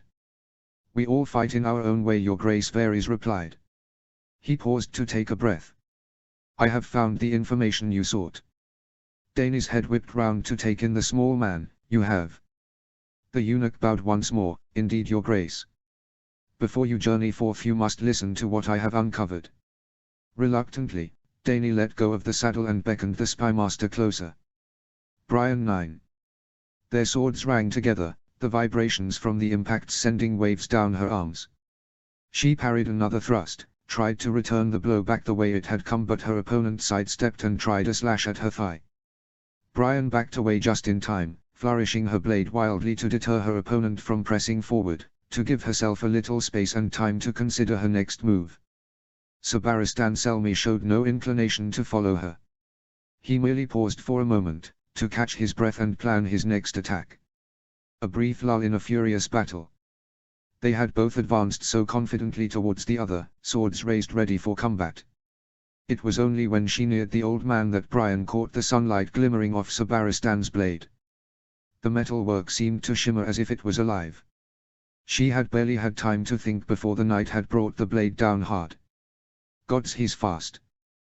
Brian had parried, bracing herself for the impact, readied herself for the real possibility that Sir Barristan's blade would likely shear off when it impacted her own superior weapon and leave him surprised and vulnerable, just for a moment, for her to strike and end this fight before it could really begin. It never happened.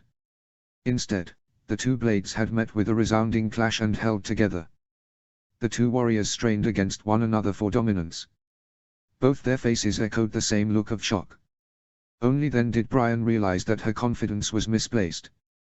He has a Valyrian steel sword. Just as I do. Selmy was looking at her wryly. It was odd to see her own thoughts reflected back at her on the old man's face. She had gotten used to fighting through the battlefield with the blade given to her by the young wolf. Brightraw had proved itself to be a magnificent weapon, hacking through scores of enemies with little or no resistance. Now the ancient weapon had met its match. My lady. Brian did not take her eyes from her opponent. To do so would have been a folly of the highest order, but she turned her head a fraction so that she could see a fresh wave of Stark soldiers coming up the street towards them. They wore the heraldry of House Cobra and, from the look of awe on their faces, they obviously recognized Brian's opponent. The party of warriors brandished their swords and spears, ready to leap in and fall upon their solitary enemy. "Stay back!" she commanded harshly, her gaze never wavering from Selmy. "Leave us be." But a young knight objected as he pulled back his visor. "That's... I know who it is." Brian hissed, "Do as I order and leave us be." The soldiers looked at her as if she was mad, but, slowly, they peeled away and headed down the side streets that led away from the gate and deeper into the city. Sabaristan made no move to stop them. He looked tired. Small wonder, he is not a young man, but his face was resolute. When she had first offered single combat she had feared that she would have been easily slain by the old knight. "That would have made me look damn stupid in front of the men. Insist on one-on-one combat and then be cut down." But, the fight was quite evenly matched. At her instigation, the soldiers had more or less left them to their fate. They had gone deeper into the city looking for easier pickings, and Sabaristan showed no desire to leave their duel. He knows he cannot win the battle now. He'd rather die here with honor than in some skirmish in the city streets. Brian examined the knight. "Not that he'll make it easy for me, of course. If he can kill me, he will." She suspected that the eagerness of her men to leave her on her own was instigated not so much by her orders but out of a desire to profit from attacking a richer prize as King's Landing. The king had issued an order that said that no woman or child was to be harmed, on pain of death, but he had said nothing about looting. Brian had walked the campfires before the battle and had seen the greed in the eyes of the soldiers at the prospect of taking one of the richest cities in Westeros. Idiots. After the starvation by the Tyrells, Stannis' attack, the Targaryen occupation by an army of sellswords, and then the wildfire conflagration, Brian would be astonished if there was anything of any value left for the soldiers to be had. Perhaps that explains the haste of the men. Fools. Do they not realize there is still a battle to win? King's Landing is not yet ours. One thing at a time. Brian took a deep breath, readied her sword once more. Time to get back to this fight. Dany 13. The Queen stood rooted to the spot. The sounds of fighting, previously echoing loudly from the city behind her, quietened as if she was losing her ability to hear. The guards around the battlements looked nervous, but the enemy had moved through the gates and into the city, ignoring the gateway now that the defenders in the city streets had been driven back. Vaguely she could hear the sound of swords clashing together somewhere below, but Dany's focus was elsewhere. A conspiracy amongst my advisors. Gods, is it possible? Her eyebrows raised questioningly, and Aegon has no idea. Varys made a sad smile. "I cannot be certain, Your Grace, but it seems unlikely." The animosity between the king and Robb Stark was widely known. It is highly doubtful he would have agreed to such a plan. There was a good chance he would have been overlooked. True. Dany mused. Doran rolled his chair forward. The man's face was pained. "My nephew is a brave man, Your Grace, but a plan as subtle as this is, frankly, beyond him." Nodding, Dany glanced at those closest to her. Meryn and Mokaro stood off to her side. The Maester looked thoughtful by what they had just been told. Mokaro seemed disinterested. Probably sees such affairs as beneath him. She shot a furtive look at Varys. Should we have mentioned the conspiracy amongst these people? Can they be trusted? Is it safe? Varys clearly thought so.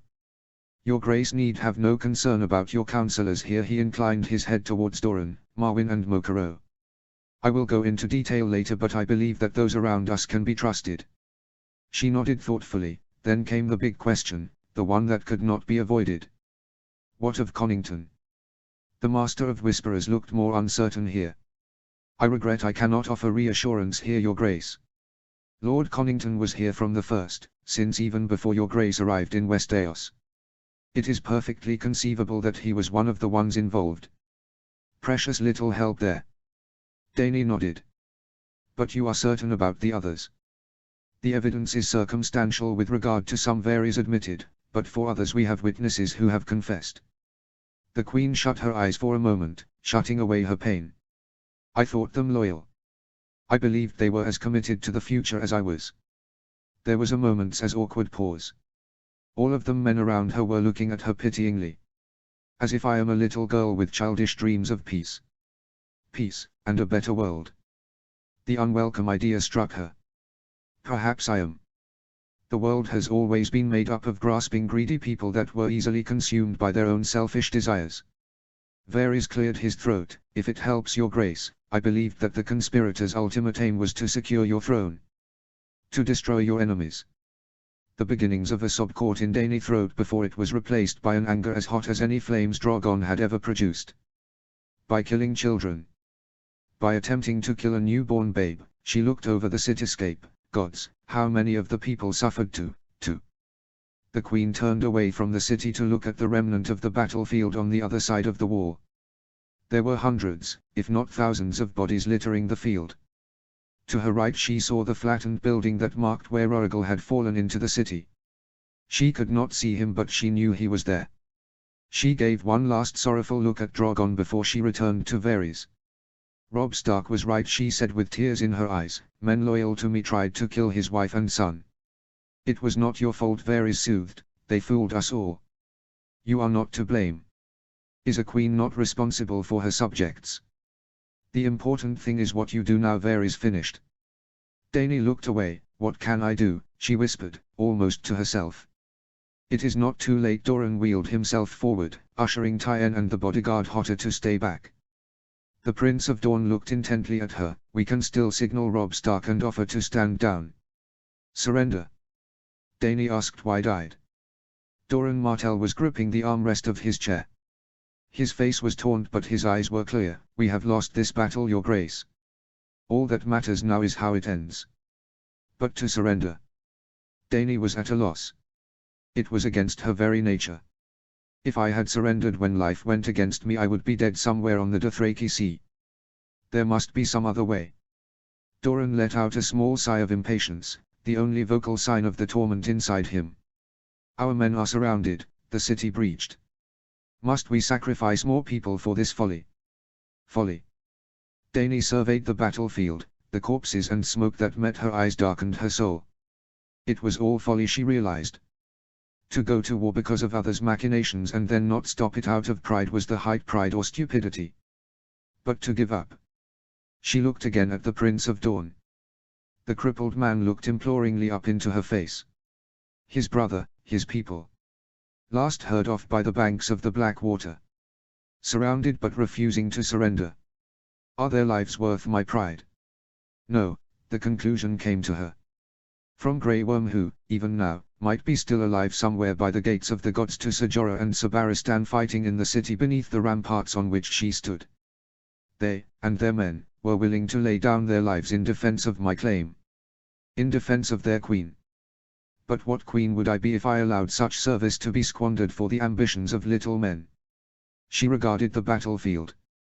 Once again a fresh wave of helplessness struck her. Even if I wanted to surrender, how would I go about it? The army is spread out around the city. I have no way of stopping this conflict. A flash of sunlight glinting in the distance drew her attention. But there is someone who can. She whirled towards the center of the battlefield. She saw a way to end this battle, but it would require risk. Daenerys Stormborn of the House Targaryen was no stranger to risk or danger. She strode towards the resting form of Drogon. She grasped the dragon on both sides of his head, much as she had done not so long ago in the Godswood. I need you one last time today, dear one. One last ride before we are lost. Drogon stirred and looked up at her. Though his eyes were a little dulled, he rose unsteady onto his haunches. The creature shook its body as if from sleep and seemingly prepared herself. Fresh tears sprung to her eyes. She almost sobbed in gratitude. Thank you, Drogon. You have as noble and true a heart as the man to whom you owe your name. Swiftly she climbed into the saddle and grasped the sharp scales that adorned Drogon's hide. She looked at her advisors, who were staring at her in astonishment. As soon as I arrive at my destination, sound the withdrawal and have the men surrender. Are you sure, your grace? Marwyn asked quickly. I am, Dany replied, feeling a weight lift from her heart as she spoke the words. Prince Doran is right, as was Ser Jorah before him. This battle is done. All that is left is to save as many lives as we can. If we can. Doran nodded in obedience. Your orders will be followed, your grace. Varys stepped towards her. Where is your grace going? Dany turned her eyes to the north. You will see soon enough. With that, she urged Drogon, who quickly spread his wings and launched himself into the air and away from the city. Robb 6. He parried the oncoming sword thrust and returned a hacking blow at his opponent's head. Aegon's blade flashed up, catching Robb's blow and redirecting it away harmlessly. They circled for a moment, catching their breath, gathering their strength before they came together once more. Their blades flashed quickly as they set upon each other, pivoting and parrying as they aimed deadly strikes at the other's body. Robb had trained in the art of combat since he was old enough to pick up a blade. Sir Roderick Castle had been a hard teacher, strict, precise, intolerant of failure or laziness. But he had taught Robb how to wield a sword and helped make him a man noble and brave enough to carry one. In closing to fight Aegon, Robb has assumed his instruction would be superior. In this, at least, he was quite mistaken. Aegon Targaryen knew what he was about when it came to fighting. Robb had been told that Jon Connington had acted as a mentor and surrogate father to the young royal orphan shortly after he arrived in Essos and had raised him ever since. Clearly his upbringing was not all about history and how to speak like a king. Aegon was good. A fighter of skill and bravery. He wasn't the best that Robb had faced, that honor belonged to Jaime Lannister, but, even so, he was still a force to be reckoned with. His enemy lunged forward and struck at Robb's side. The king stopped the blade, the sword smashing together with the sound of screeching steel. The two kings were close together, pushing against one another in a show of primal dominance. Fuck this. Robb took hand of his sword and smashed a gauntlet fist into Aegon's face. The youth's head snapped back, his nose shattering in a spray of blood. Robb was quick to capitalize, stepping in and stabbing towards his enemy's throat. Aegon parried as fast as a snake and kicked Robb hard in the chest. The blow did not hurt, but the impact was enough to wind the young wolf and knock him off balance. In a flurry of moves, Aegon had smashed his blade 3 times against Robb's wolf's head helm. The blows were fast and savage, the vibrations stunning the king mightily.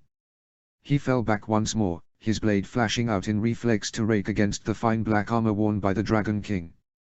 His blow smacked Aegon to one side and he fell to one knee. Robb tried to step forward and end the fight, but his vision swam and he reeled like a drunken man halfway to vomiting. Can't see in this fucking thing. His hand reached up and unfastened his helm. He knocked the clasps free and pulled the metal helmet from his head. Robb shook his head to try and clear his vision. Aegon had regained his feet and was almost on top of him. Robb instinctively threw his metal helm towards his foe's head. The young king struck the sword from the air as if it was nothing more than a fly, and then he was on Robb once again.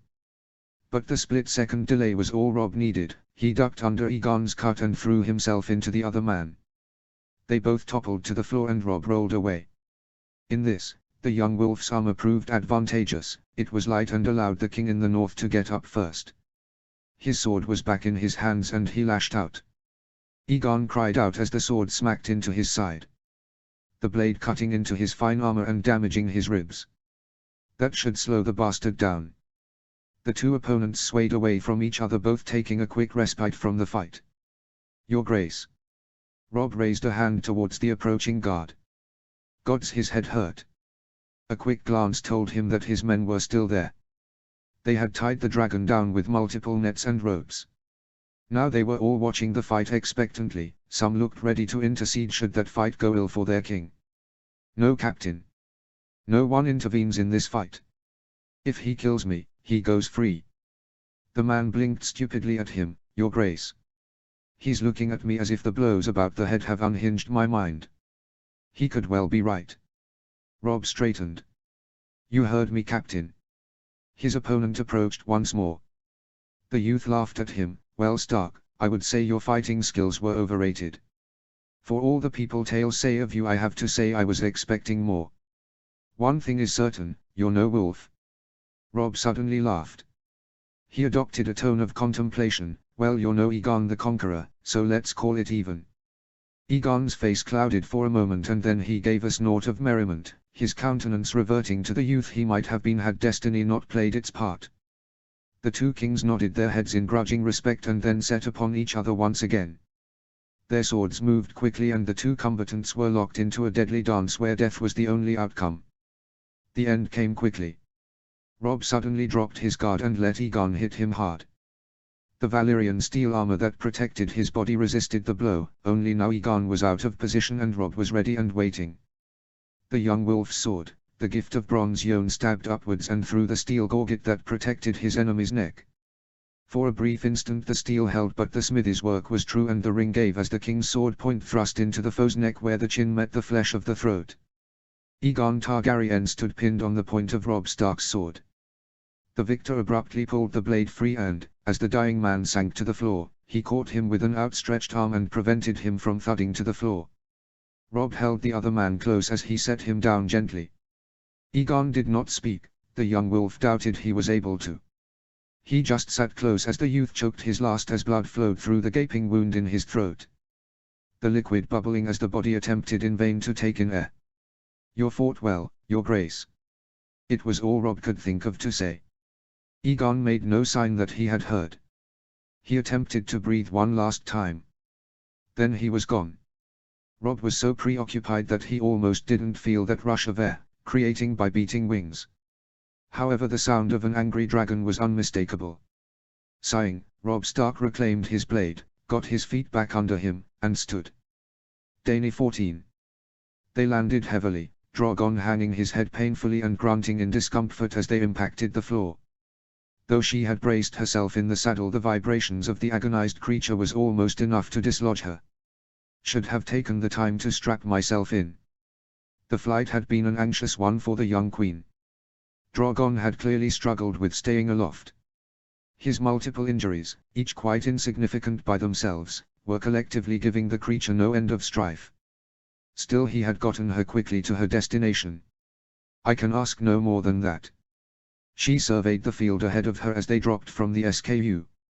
The ground quickly ascended into a rise through which there was a gap, in the middle of which lay Viserion, enmeshed in a taunt net and whining pitifully as he made feeble attempts to free himself.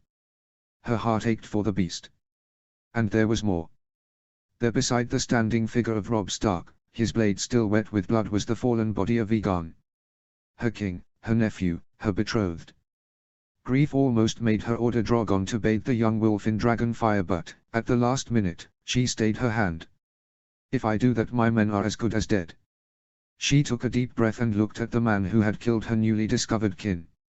Robb Stark was just watching her cautiously. He looked tired, his face was red and bruises were already appearing in both sides of his head. His sword was held loosely in his hand. Yet his eyes were alert, locked on her and Drogon. "Your Grace." A man called from behind the Stark King. A line of men spread across the ridge were taking aim at her with their bows, the wood straining as the men drew back wicked-looking shafts. A group of spearmen moved close to their master, brandishing wide shields and long poles with metal points. "Hold!" Robb Stark commanded as he raised a gauntlet fist to his men. His voice was strong, a complete contrast to the exhausted man to whom it belonged. He stretched out a hand to the grey-furred direwolf that was snarling to one side. "Stay," Grey whined. "Stay." The wolf maintained its position, but the animal's teeth were still bared, its ominous glare remained centered on her throat. Dany, though it almost laughable. Drogon could kill the wolf, its master, and all these men before they could so much as blink. But then she felt the ragged breathing of the beast she was astride of. Felt it shudder as it tried to maintain a defensive posture in front of her enemy. "No, I can't risk Drogon for my pride." Decided, she kicked her leg up and over and slowly dismounted Drogon's back. She gave the beast a pat on the side, little more than a gentle stroke, before she walked away towards the young king. Dany saw the Stark soldiers stiffen in shock as she approached their king, only stopping when she was a short way away. She looped her hands in front of her and looked defiantly at the young wolf. Robb Stark tilted his head in surprise, but, seeing her unarmed and defenseless against his warriors, he thrust his own sword into the mud and walked a few paces forward so that they could better hear one another without shouting. Her eyes were drawn onto the corpse of her nephew. "Once again I am the last Targaryen in the world." The young wolf caught her eye.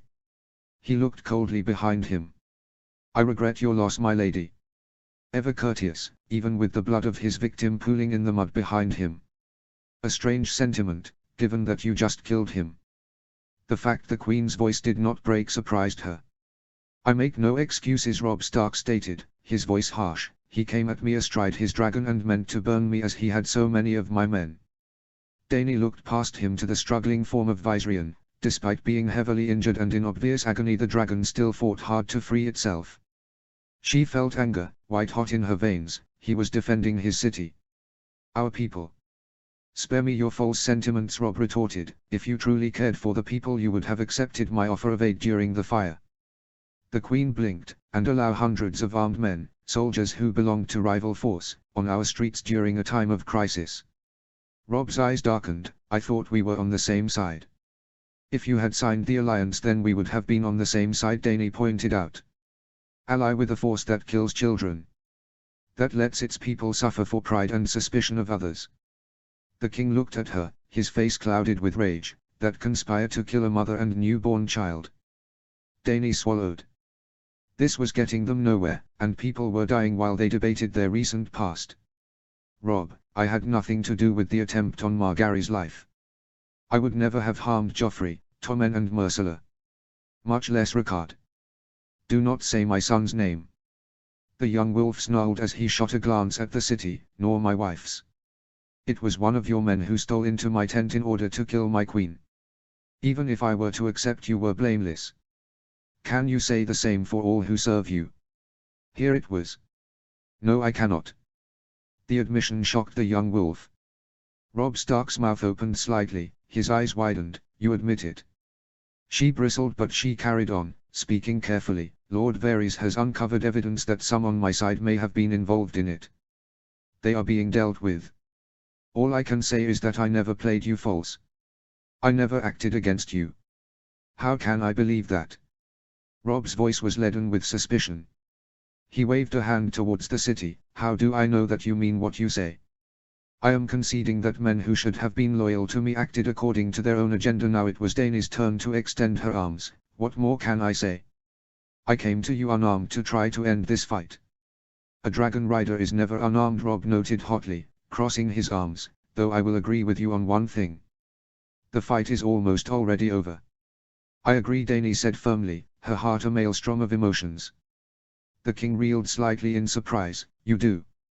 She nodded, speaking quickly lest the words turn to ash in her mouth. I do. But why carry on fighting when the outcome is no longer in doubt?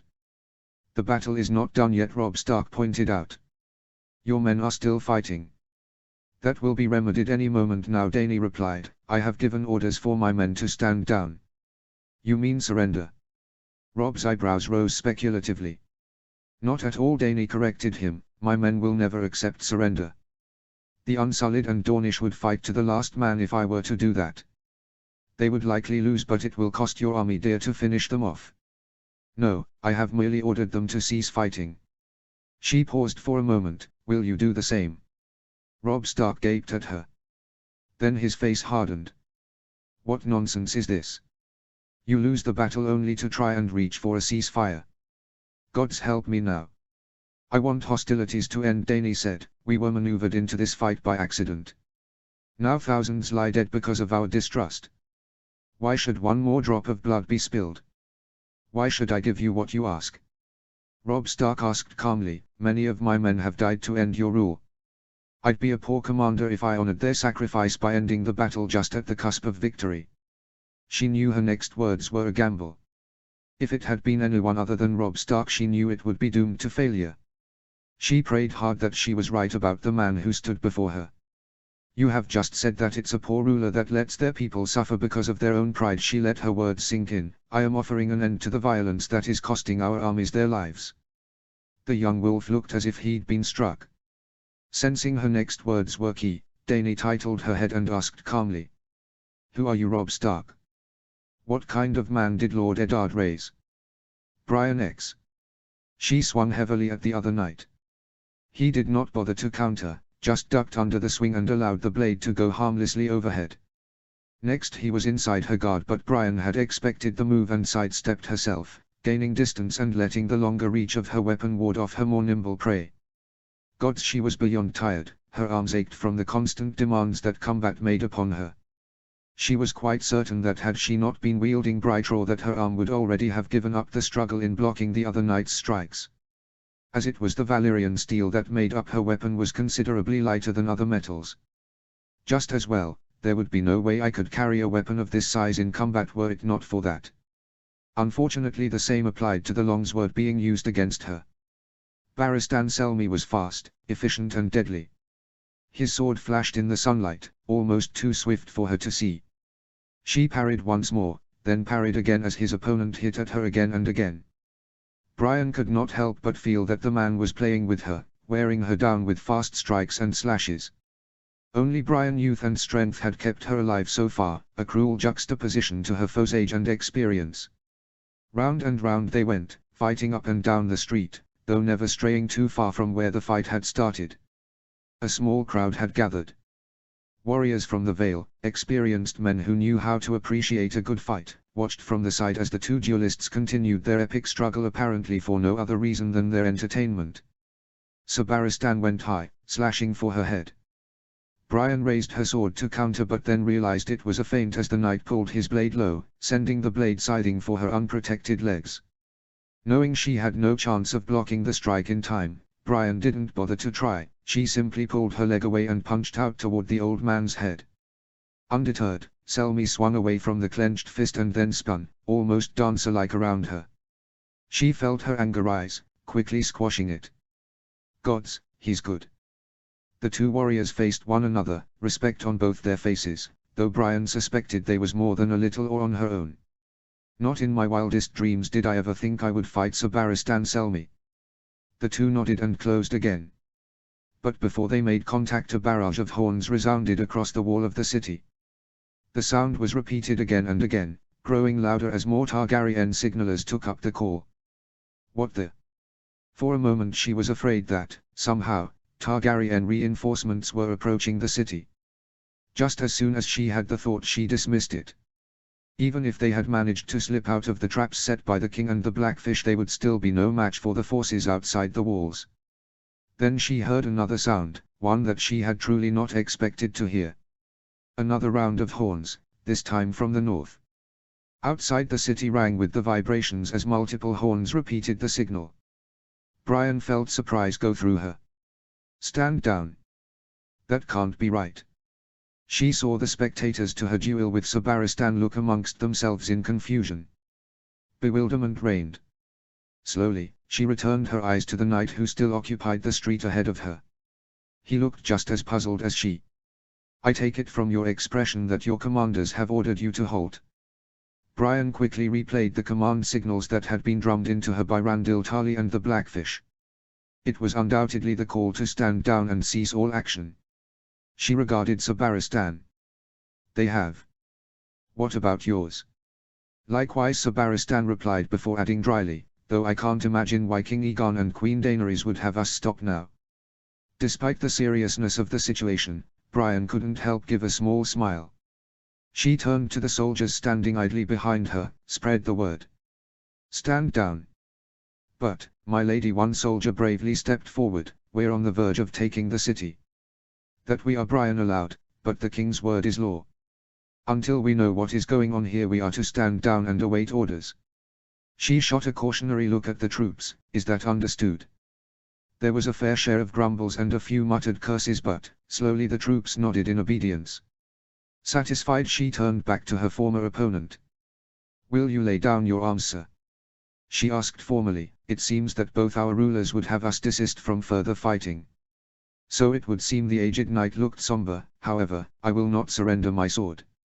It was a gift from my queen. Only she can relieve me of it. Brian nodded in understanding. Keep your weapon, she said, we'll go and find out the answers to our questions together. Epilogue. He reached the door to his solar and entered briskly. The loud sound of horns accompanying him, echoing of the red stone walls like 1,000 shouts. No guards stood outside his chambers, of course, they had been reassigned to more important tasks long ago. His own household guards, a group of fat Unsullied, stood watchfully downstairs waiting for his orders. I doubt they'd be much use in a fight, but they are better than nothing. He moved to his desk and riffled the scroll set on the fine wooden surface before him. He dislodged the pile but found a document he was looking for. As he read he poured himself a goblet of wine from a pitcher on the table. Ordinarily he'd have had a servant do it, but there were none to be found. Probably run off. Like rats from a sinking ship. Abruptly the horns outside stopped. The silence was eerie, almost oppressive. So, the battle is over. Truth be told, he had known the battle was over the instant the black and green dragons had been injured.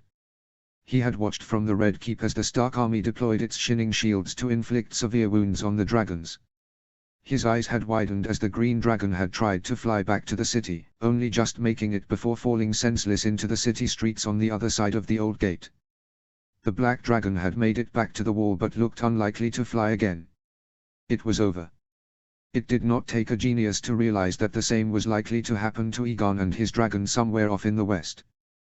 With the dragons down, there would be no way to win this battle. House Targaryen was simply outmatched in this fight, and no matter how good a commander Jon Connington was, there was no way his skills could make up for the thousands of men he was outnumbered by. Cold fury took him. It was not supposed to be this way. His plans required peace, not war. He slammed a sweaty plan onto the desk, leaving a greasy stain on the oak surface. You always did have a temper, thought you did your uttermost to conceal it. He whirled to find the source of the noise, his swollen belly smacking into the desk, the wine in the goblet spilling over his hand. He squinted at the intruder. You. He gasped, surprise giving way to anger. Yes indeed, my friend. Varys stepped out fully from behind a tapestry that adorned a large portion of one side of the chamber. He was clad in coarse leathers, a complete departure from the normal fine silks that he usually clothed himself in. I thought it was time that you and I had a little talk. Illyrio Mopethys, Magister of Pentos and Master of Coin under the Targaryen reign, looked quizzically at the other man. We talk all the time. But not about matters of such importance. Varys walked further into the room and sat down in a chair opposite Illyrio's own.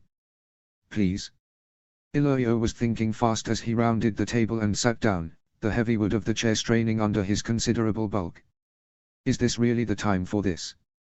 There is a battle going on outside. Oh, it's the perfect time, my lord, Varys said softly. In fact, I would go as far as to say that us talking has come far too late. If we had discussed matters earlier, we might have saved the thousands of dead that now litter the ground around the city. What does he know? Mopethys idly set his goblet down. Why do you say that? You know very well what I'm referring to. Varys said, a slight frown creasing his smooth face. Mopethys decided to feign ignorance. He gave a wry laugh. I assure you, my friend, I have no earthly idea what you're talking about. Come now, Magister, Varys replied, the hour grows late. Let us have no more pretense between us. Illyrio glanced quickly out of the Solar's window where sun was still streaming down onto the cityscape below. I'm sorry, but I do not. Your words puzzle me. Varys leaned forward slightly. Then let me be plain. It was you who contrived in the murders of Joffrey and Tommen. Illyrio looked puzzled. Joffrey. Tommen. One committed suicide after his throne was taken from him, the other died in a fall. We both know that they didn't, Varys said soothingly. Joffrey was hung in his cell by men following your orders, and Tommen was thrown from the battlements during the distraction of the Mountain's duel with the Red Viper. I think you've been partaking in essence of nightshade, my old friend. Mopethys smiled benignly, though his eyes were fierce. What you propose is monstrous. Varys crossed his arms. Not as monstrous as the destruction of the Great September, the deaths of Cersei Lannister and Myrcella Baratheon, the High Septon and most of the Faith. Not to mention the hundreds who perished both in the explosion and the fires it caused. Finally the Spymaster's face was grave as he finished his list of accusations. There is the attempted murder of Margaery Stark and her new babe. The fat man blinked stupidly. You think I had something to do with that? I think you had everything to do with that. Nonsense, Illyrio smiled, showing small pointed teeth. The explosion was an accident caused by overzealous holy men. The attempted assassination is a sham created by your opposite number in the Stark camp to give them a pretext to claim the Iron Throne. I promise you. Varys' voice was low. The attempt was quite real and very nearly succeeded. Well, Illyrio grumbled as if that fact was of little consequence. I was not involved in it. The Starks do not want for foes. That was my first thought, Varys noted. One has only to look at the Red Wedding to prove the truth of that statement. With that in mind I looked to others that might have a vendetta against the Lannisters and Starks. It was quite a list. Exactly. Illyrio snorted, then he murmured ponderously, "That's if you accept that the two Lannister children were both even murdered, of course." "Oh, there is no doubt of that," Varys replied firmly. "You see, I have the guards that committed the deeds." "You what?" Illyrio spluttered in disbelief. "You made mistake was made, my friend, thought it took me a while to find it." The eunuch leaned back in his chair. "There always is if you are willing to look for it." One of the guards was on duty in Joffrey's cell, was also part of the group escorting Tommen. He changed duties with the guard originally on duty, so the fellow's name was on the rota instead of his own. However, after questioning the guards, it was clear they were referring to the same individual who was on duty when Joffrey left this world. He gave a wan smile. "To lose one prisoner is unlucky. To lose two is the height of misfortune. I have spoken to the man. When his position was made clear, he was convinced to regale me with the whole sorry tale." Illyrio reached casually for the goblet. It was cold in his sweaty palm. "This fellow murdered them, did he?" "If true, that's hardly a surprise. The Lannisters had few friends in the capital." "True enough," Varys agreed, "but one must consider that the entire group of guards were involved in the scheme to kill Tommen. All 6 gold cloaks had the same story, the same fiction about Tommen slipping and falling rather than being thrown from the ramparts. A personal grievance is one thing. But to have a number of men risk their lives in a lie to get rid of a victim, especially one as harmless as Tommen Baratheon, could only be done for money." "Money?" Illyrio asked curiously. "Of course," Varys said with wide-eyed innocence, "the gold cloaks are one step removed from common sellswords. Most would sell their own mothers for a bent copper. The idea of being paid to remove a young boy would not faze them. Think of Cersei Lannister's extermination of Robert's bastards as an example of what they are capable of. And what was the harm in killing him? After all, the boy was most likely to be executed. Why not profit from it?" "You have proof of this?" "Circumstantial evidence," Varys answered. "However, for members of the City Watch it would seem that one or two of the group have suddenly come into some riches. The gold cloaks are not that well compensated for their services, so few of them can afford the services of such expensive whores as the ones the guards have been frequenting. Damn them, they were warned to be careful with the money. If one took the assassination attempt in isolation, then such a thing could be dismissed," Varys opined. "However, when you combine that with the deaths of the Queen Cersei and her children, not to mention the Faith, followed by the attack on the Starks, and an awful pattern starts to emerge. Why is he going into this now? Surely there were better things to do. Issues of more immediate concern." "All right," Mopethys allowed with a grimace. "Suppose the Joffrey and Tommen were murdered by someone who then killed Cersei and the girl. There must be many in the 7 kingdoms that want revenge on the Lannisters." "No doubt," the eunuch soothed, "but while many have motive, few have the means and the opportunity." "Rubbish," Illyrio snorted derisively. "First you have Stannis Baratheon. He is still at large." Varys simply looked contemplatively at him. "Stannis Baratheon hasn't been seen in several moon turns. He left the Stormlands and sailed away.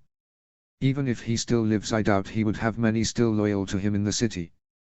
"But it is possible," the Magister persisted. "I have heard rumors of a group of Stannis loyalists that tried to overthrow the Lannisters when he attacked here in the opening moves of the war. They could still be active in the city." "Possibly," Varys sniffed, "but Stannis would have no reason to destroy the September and the Faith.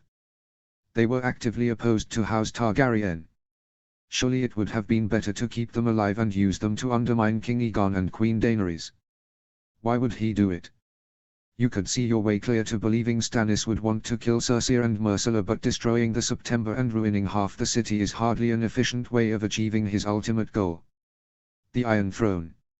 "You say that," Mopethys pondered, "but the fire has done wonders in turning the small folk against House Targaryen. Surely a city on the edge of rebellion is much easier to conquer." "A tricky task to achieve with Robb Stark's host a few leagues away," Varys noted. "Wherever Stannis is, he has a much smaller army than the young wolf. Which could be why Stannis tried to have him killed." Illyrio said triumphantly. "Ah, there you're wrong," Varys said with a small wag of a pudgy finger. "The attempt was against Robb Stark's wife and son. Not against the king himself. That was another mistake of our conspirators. It told me they wanted the son of Ned Stark alive. Odd for Stannis to do that. The boy has usurped his throne and, even were he willing to renounce the throne for House Baratheon, there is no way Margaery Tyrell would renounce being the queen. Which is why Stannis would have motive to arrange her death. Illyrio felt a bead of sweat begin to trickle down the folds of his neck. Besides, this is all conjecture. You have yet to prove a link between the events in the Red Keep, those in the Great September, and the attack in the Stark camp. His tone was one of bored exasperation. Patience Varys intoned calmly, all I was doing was demonstrating that if you accept the existence of a conspiracy that Stannis Baratheon was not responsible. Well, fine. Mopethys shrugged absently. There are plenty of others. He indicated the document he'd been perusing before Varys had made himself known. The Iron Bank for one. They hold the realm's debts in their hands, and a war across the Seven Kingdoms is not to the bank's benefit, the other man interrupted. Both Queen Daenerys and Robb Stark have conceded that the bank is owed money by the Seven Kingdoms. A war between the two sides can only increase the time it takes for the debt to be repaid. Besides, war is an uncertain business, something that the bank is disinclined to indulge in. What of Petyr Baelish?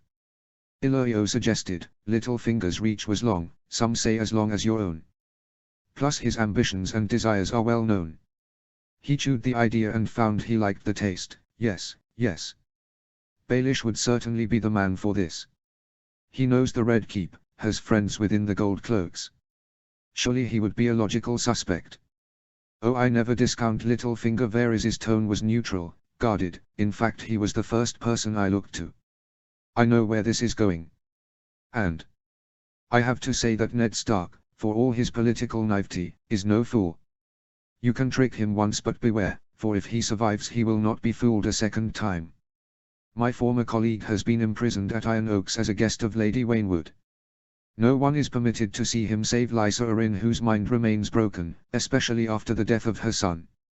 My little birds tell me his guards are rotated regularly to prevent him tempting vulnerable ones with money or false promises. His friends and allies in the Eyrie have all been exiled from the region. By all accounts he is friendless and powerless. Illyrio could hardly take the smug look on his friend's face. He held up his hands in mock entreaty. Very well. I surrender. As always, my old comrade, your deductive work is second to none. I wish that were the truth, Varys responded mournfully. If it were, I would have found the culprit a lot sooner. I suppose you are referring to me again. The Magister's voice was full of scorn. The man across the table looked at him calmly. I am. But why? The fat man edged forward in his chair, causing the chair to creak once more. If what you say is true and that someone on our own side is working to their own agenda, then why does it automatically mean that I am responsible? What of the Martells? The Lannisters killed members of their family. Ser Jorah must hate the Starks. They forced him into fleeing from Essos. Varys suddenly produced a small number of objects from his pockets from within his leather clothes. He started to assemble them as he talked to Illyrio absently. I do not believe the Martells would involve themselves in a plot to kill the Lannister children, and, if they had hardly any need to make the plan so intricate. Myrcella had been in their custody for some time. Besides, Varys' eyes became sad as his hands worked furiously slotting the pieces together. It is highly unlikely that the Martells would avenge Princess Elia and her daughter by sacrificing some of the Sand Snakes, not to mention Prince Oberyn himself. As for Ser Jorah, Varys shook his head thoughtfully. His feeling for the Starks may be strained, but his love for Daenerys is undeniable. He would never betray her. Maybe he was doing it out of a misguided sense of loyalty. Is that how you co-opted the service of Daario? Varys asked as he put the finishing touch to the wooden object in his hands. I was wondered he betrayed his queen for money or love. Mopethys couldn't help a smile. Ha! So you admit your wild tale is not complete? Well, nobody's perfect, Varys conceded. He finished slotting the last piece of wood into place. It suddenly revealed itself to be part of a miniature crossbow. He quickly adjusted the two small strings and then pulled a thin bolt from his belt and dropped it delicately into the ready position. In an instant it was directed towards the Magister's chest. I would appreciate the truth now, we have little time. What a fool. You are not the first person to threaten my life, my friend. Mopethys folded his hands around his swollen belly. For all his bravado, he couldn't quite take his eyes from the point of the quarrel aimed at him. Besides, your reasoning is flawed. I am not the only one here. What of Mokoro or Marwyn? Who knows what goes through those madmen's minds?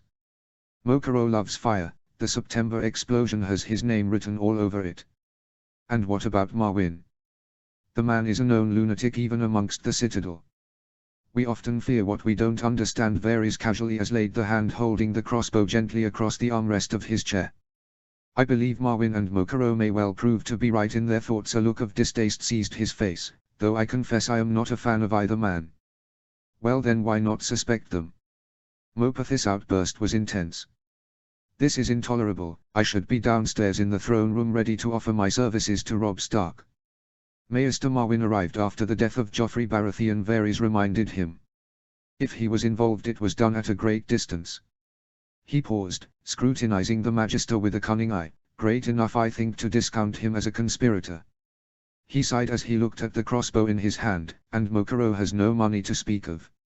He seems to have nothing to his name but the clothes on his back and his fanatical belief in his red god.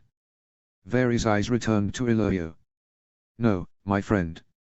As I say, the only one left is you. This is preposterous. Enough. Varys snapped angrily. You have led me a merry dance, my friend, but the music has stopped. There are thousands of dead on the fields outside because of you and your schemes, and I will have your confession in your next breath, or you will fail to draw another. For the first time in a long while, Illyrio felt a deep sense of fear. It was a familiar sensation, but he would have to go back to his time as a poor bravo in Pentos to think of a time when his life was legitimately under threat. It was curiously refreshing. If you believe me to be the man you believe me to be. You are, Varys stated firmly. I am certain of it. So sure in fact that Queen Daenerys has ordered your execution. You and all your conspirators are to be executed swiftly. He's lying. He has no proof with which to convince the Queen to order such a course. Mopethys chortled. How merciful of her. It wasn't for you. The eunuch stated evenly.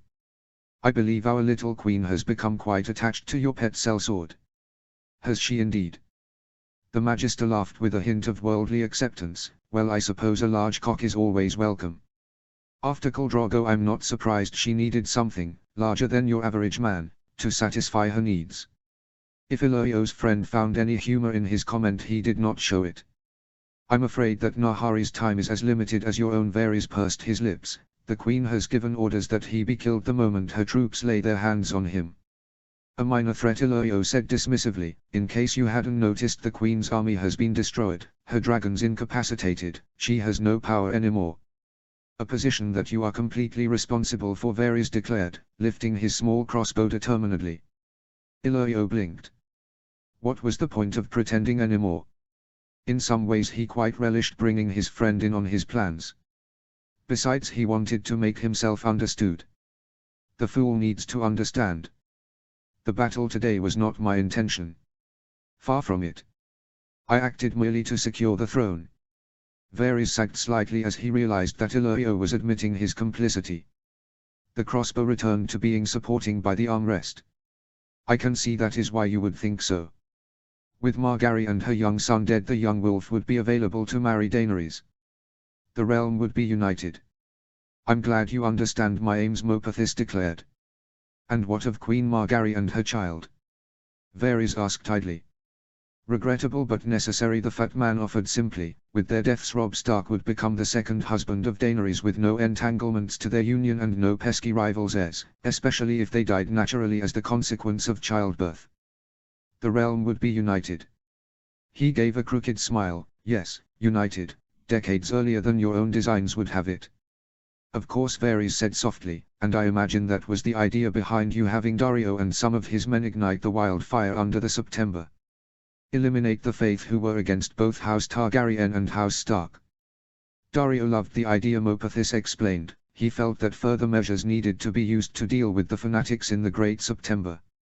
It took all my persuasive power to convince him not to storm the September and slit the High Septon's throat after he denounced the Queen. The wildfire store was a much better solution. Ideal really, especially if it could be made to look like an accident. An accident that almost destroyed half the city, his interrogator observed.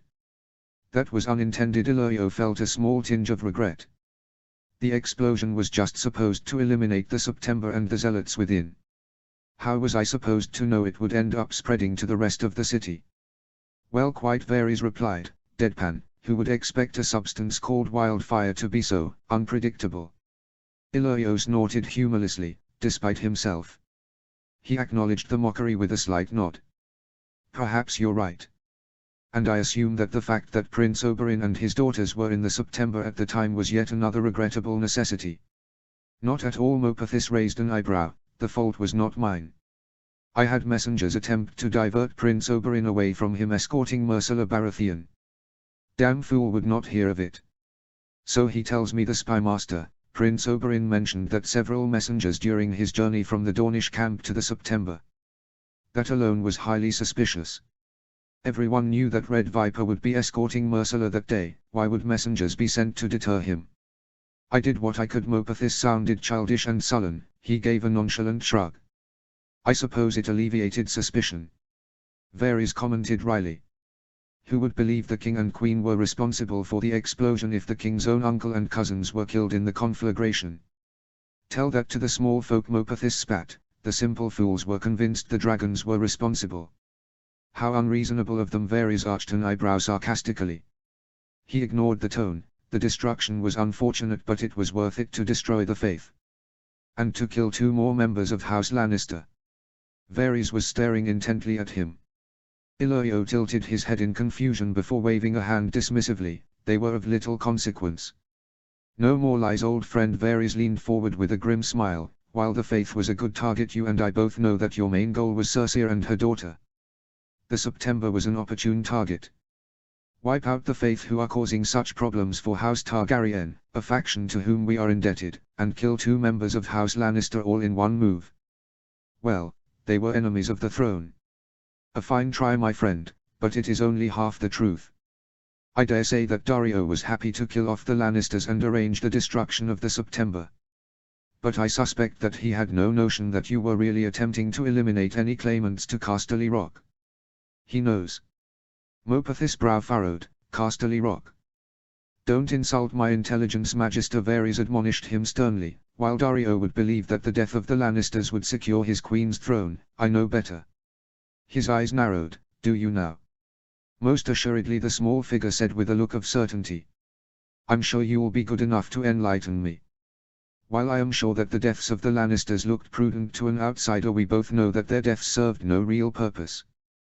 They have no army, no power. Indeed, their homeland is occupied, whether that be the Westerlands or, if you accept the tale of their children's birth, the Stormlands. Neither will ever raise an army to defend their rights.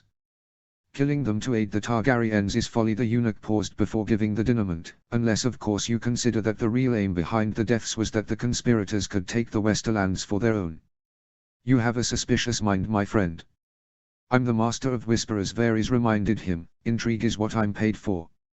Intrigue, yes, Mopethys replied, yet your logic is sadly lacking. Tywin Lannister had 3 heirs. The imp remains locked away in our dungeon. Don't be too sure, my friend, Varys replied smugly. Tyrion Lannister took leave of our hospitality days ago. The fat man's eyes widened in his fleshy skull. There could only be one explanation for that. You released him. Let him go. Of course I did, Varys snapped irritably. I was hardly likely to leave a friend to the tender mercies of whoever was killing his family. I knew as soon as Cersei died that the conspirators' next move was the elimination of Lord Tyrion. I was not about to let that happen. I packed him off with a small group to the one place, ironically, he'd be safe. By now he should have joined with the young wolf. Illyrio felt rage bubbled within him. I'll never get rid of the little bastard now. And you dare to talk of treachery to me? You have united the Queen's enemies. On his own, Lord Tyrion cannot pose much threat. He has no money, no men, no power. Save for his mind, he has precious little to bargain with. Except his name. Mopethys fumed. He is still the last child of Tywin, the heir to Casterly Rock and the Westerlands. Indeed, which is why you wanted him gone. Varys' eyes were cold. There are a few other heirs, of course. Young Devan, who is currently holding the Lannister seat. Tywin's sister's Jenna, perhaps, who is believed to have hidden herself with her husband at Casterly Rock. There will even be a few cousins in contention, minor branches of the Lannisters' mighty tree. But, I'm sure you'd look to set aside any of their claims. With no proper heir, all the gold of the Westerlands would be up for the taking. Had your scheme to marry King Rob and Queen Daenerys come to fruition, I'm sure it would not take much convincing to turn the region into a province for gold production that could be used to pay our debts. Is that not a noble idea? Illyrio hissed furiously, to use the Lannister money to save the realm from bankruptcy. Again I would agree, Varys soothed, were it not for the fact that I'm sure you were more interested in whatever gold you could skim off the top of any gold mining. Without a leader of the region, I'm sure you hoped you could prevail upon the new king and queen to give a loyal, neutral, man control of the operation. Who better than you? A trader, a merchant, a businessman. He gave another of his sad smiles. Your greed was always too transparent, my friend. Can you blame me? The Magister roared, I was promised the position of Master of Coin. A position you have, Varys noted dully. Pah. What use is a boat that can't sail? The position is useless. The Westerlands and the Reach are the richest of the Seven Kingdoms, and they are under the control of a rival. I have spent a fortune paying for Aegon and Daenerys' army, and what do I get in return? Meek pacifism and access to less wealth than I had in Pentos. How could the fool be surprised? Did he think I supported the beggar king and his sister out of goodwill? In Essos I was a man of power and ambition.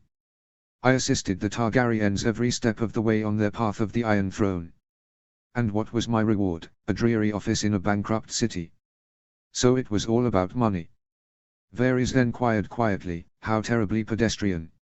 I'm sorry to disappoint you, my friend, Mopethys barked snidely, but money is what makes the world turn. I have no regrets. If anything, the Targaryens betrayed me. I was promised mountains and they delivered molehills. Well, there we must disagree, Varys said firmly. You may not have got the wealth you believed was your due, but we both know there was more to it than that.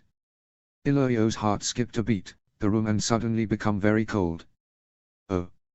Varys's eyes were glittering. Were you ever worried at all? He asked casually, whether anyone would discover that Aegon was not Prince Rhaegar's child. There was a moment's heavy silence as the two men looked at each other across the room. Of all the accusations you have made, Mopethys breathed, affecting an air of outrage, that is the most outrageous. Why, I do not deny it, Varys spoke over him. The severity of Varys' tone made the Magister feel light-headed. He opened his mouth to deny the accusation, but a quick gesture with the crossbow made his breath catch in his throat. A look at Varys told him he was not to be trifled with. How? He finally managed to croak. How did I discover that you replaced the real child with an impostor, you mean? Varys asked, emotionlessly. I have to confess I have known for some time. I have eyes and ears everywhere, my friend, but, even so, it took a little time for me to confirm my fears. And what were those? Illyrio's voice was little above a whisper. He furtively began to look for a way out of the room, seeking a way to escape, or anything he could use against the man who kept him in prisoner at the pointed end of a crossbow bolt. Varys seemed not to notice the other man's eyes as they searched the room frantically. Why, I believed that the boy had died on the crossing to Essos. The real Aegon had developed a chill while shut away by his grandfather while the fires of the rebellion burned. The child I got to the docks was already gravely ill. If I had to guess, I'd say he died making the voyage before you could receive him in Pentos. Curse him to all 7 of the West AOC hells. Mopethys considered for a moment. He can't know. Can't have proof. He may suspect, but no one knows the truth but I. The men who escorted the young prince were long dead. Preposterous, Lyrian spluttered. He felt sweat running freely down his fat face and pooling in his forked beard. Varys shrugged. Well, he may not have died on the crossing. It may have come later. What matters is that the boy who met with Jon Connington, who was raised by him and later traveled to Westeros with the Golden Company, was not the real Aegon Targaryen. Prove it. As always, my friend, you focus only on the grand spectacle. On appearances. You ensured you had a boy with silver hair and violet eyes, undoubtedly someone with the blood of old Valyria in his veins. Maybe a long-lost Blackfyr, who knows? But then you went one step too far. Despite himself, Illyrio was intrigued. What makes you say that? That farce in the Godswood, where Daenerys had her dragons turn their flames on their new king. Varys paused with a nod of the head. I must congratulate you. It was quite a piece of theatre. Why you imagined that the Queen would attempt to burn her newly discovered nephew I am not sure, but your attempt to safeguard your false king was impressive. What by the Black Goat of Qohor are you talking about? You forget, Magister. I have spies everywhere. Varys shook his head slightly. I know that you brought in a substance on the boat ahead of your arrival from Pentos. I know that this substance was once used by red priests in Braavos in order to perform their fire magics. They would spread the liquid over their skin that would protect them from the flames so that the small folk would be convinced the power of Arla was true. You had Aegon bathe in that liquid every evening before the Golden Company attacked the Lannisters. I have the servant who helped apply it. It seemed he was spun a tale about it being for luck. Mopethys could think of nothing to say. After a long moment Varys went on, seemingly amused by his captive audience. Once I realized you brought this substance from Essos, I realized that there could only have been one reason for it. You feared that Queen Daenerys would attempt to prove the veracity of her nephew's claim by subjecting him to fire. The rumors of the Dragon Queen's invulnerability to fire have traveled the world. Surely, her bloodkin would have the same power. He paused to take a breath, but of course that was your mistake. You have taken leave of your senses, your own argument is self-defeating. If other Targaryens are not invulnerable to fire, why would I not take measure in case of the very test that Daenerys employed? Varys looked contemptuously at him. I do not believe you thought that the Queen would test Aegon in such a manner, but, given his supposed lineage, it was logical that he would come into contact with Daenerys' dragons. I dare say she'd have thought it odd if Aegon was hurt by their children. Or at least that is what you most likely thought. What do you mean?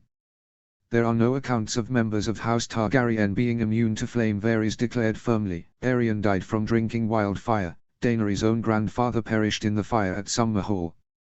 There is no reason to believe that any members of the Queen's family would have the same protection. He paused and looked at Mopethys, and yet Aegon did. What you say makes no sense. The Magister protested. I just wanted to protect the boy. Well, the existence of the substance was suspicious, Varys allowed, but not conclusive by itself. However, in truth I knew about Aegon long before that. Illyrio could only stare. That's not possible. Did you really imagine I'd send you the heir to the Iron Throne without having some kind of way of identifying him if I ever saw him again? Varys tutted mockingly. I may have known you for years, old friend, but that has just given me more reasons not to trust you. I marked the child's heel before I sent him on to you. A minuscule brand of a crown cut into the heel of his foot. To most it would look like nothing but an odd birthmark. The Aegon who left the Red Keep had it. The Aegon that returned did not. His comrades in the Golden Company informed me of that before Daenerys even landed. Mopethys opened his mouth but no sound came out. Varys waved his feeble efforts away. It was obvious then you'd taken steps to perpetuate a fraud on the Queen and her household. And on me. Why? Mopethys spluttered. Why go along with it? If you knew he wasn't the real prince, why did you support him? Well, he may have been a fraud, but Daenerys certainly wasn't, Varys said absently. Besides, the boy had been trained by Jon Connington, who worshipped Rhaegar with a passion. Steps were taken to ensure that the boy would turn into a good noble man who would rule this kingdom well.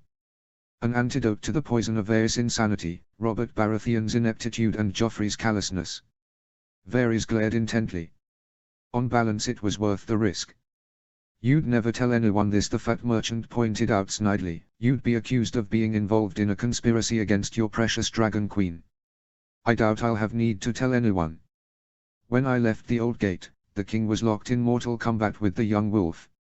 His dragon has been brought down from the sky and he is surrounded. Mopethys was surprised to find that he was saddened by the idea. He had grown quite attached to the young man. Well, at least he'll die believing the fiction he's been told his entire life. Varys cast a sad look out of the window. Sadly, it's all gone now. All gone. The Targaryens have lost this battle and have not the power to rise again. I fear at least 2 dragons are dead and the 3rd badly injured. The army is destroyed and any hope of an alliance with the Starks gone with it. The fool's getting maudlin in his old age. There are always opportunities. Varys' eyes shot to him. Not for you, old friend. I'm sorry. Now wait, Illyrio was smacked backward into his chair by the crossbow bolt that pierced the thick robes he wore around his rounded belly and chest. The metal struck deep into his torso. He shuddered more from shock than pain. With a roar he tried lifting himself out of his chair and found, astonishingly, that his strength deserted him. With a pathetic whimper he fell sideways to the floor, slapping the stone surface with a thud. He tried to speak but no words came. There was no pain but he couldn't move. A shadow passed overhead. He couldn't even turn to look. "This pains me," my friend Varys said from somewhere above him before he crouched and turned Mepetes's face towards his, "but the queen would have you killed. And whatever punishment she metes out will be as nothing to what Robb Stark will do to you for trying to kill his loved ones. One way or another your days were numbered. I would spare you any pain, in honor of our past association." The bolt was smeared with one of Marwyn's concoctions. It is fast-acting and quite painless. Not unlike falling asleep. Or so I'm told. Illyrio made one last effort to speak but his mouth refused to obey any instructions. His breath rattled in his throat but all he could manage was a dull groan. As his vision swam his thoughts went back to Pentos, when he and Varys were young men, full of hopes and dreams and with the world before them. He thought then, after all they had shared, that the friendship would endure for all their lives. Strange. The Magister thought as the darkness claimed his eyesight. Varys seems not to remember. Notes. So here it is. Several months' work. I hope you good people enjoy it. It isn't the last chapter, by a long way, but it is the end of certain threads. I appreciate that the geography of King's Landing may not be quite right but I've done my own interpretation. Next chapter will be out next weekend. Tilda D. Chapter 75, Eddard 7. Notes. I would like to take the opportunity to thank my friend Chris who has done me the fantastic favor of volunteering to beta this story. Valadoris perhaps but few do it so efficiently. My grateful thanks. Tilda D. Chapter text. How much longer do I have to stay here? The response was as immediate as it was pointless. Until I am confident you have learned your lesson. The girl folded her arms stubbornly. You may as well send me to the cells beneath the castle. She stamped her feet angrily. It's unfair. All I did was try to save my brother. Ned grit his teeth. What you did endangered yourself and Gendry. You crossed the battlefield in an unsanctioned rescue attempt that served not only to imperil the pair of you, but also the warriors I sent to actually save your brother. His daughter crossed her arms. If you had told me you were going to do that then I wouldn't have needed to go. How very much like Catelyn she is when in a rage. It had been like this ever since Howland Reed had returned both Arya and Gendry from their brief captivity with the Boltons. Arya had been confined to her chambers in Winterfell, denied her freedom while Ned calmed down and got over the sickening feeling he had had since the moment he had been told she had disappeared. Maybe I was foolish. Bringing her back to the north before we had secured it was a terrible mistake. I must have been mad to think I could keep her safe. He took a calming breath. I am your father. I do not answer to you. Lord Reed's mission was a secret. Its existence had to be kept from the men in case Bolton spies had infiltrated the army. So it was a secret kept from everyone. Including from your own daughter. Arya hurled accusingly. Amazing that she can make me feel guilty with just a look and hurt tone. There is truly nothing as cutting as a child's angry word. You left the camp before I finished the war council, Ned stated evenly. Had you stayed I would have informed you of what was planned. You never gave me a chance to do so. His face softened slightly but his eyes still burned with righteous indignation. I would never abandon your brother. That I would leave him at the mercy of anyone, much less the likes of Roose Bolton, is unthinkable. Seeing herself on the losing side, Arya quickly tried another tact. You've forgiven Gendry. His daughter's voice was low and full of bitterness. I saw him at work in the smithy from my window. You've forgiven him and let him out. Her face darkened. Is it because he's a boy? Not this again. Winter is coming, Arya. I cannot have idle hands, especially ones as strong and skilled as Gendry's. Fine, the girl shot back. Put me to work as well. Just don't keep me locked up here with either Rickon or yourself for company. She is as sharp as Catelyn as well, despite her age. That is what I came here to do. If you would just do me the service of ceasing your wailing. Arya came up short. Her eyes blinked as she raced to process what her father had just told her. "I thought you said." "I am aware of what I said," Ned replied heavily, "but I have no wish to keep you locked up."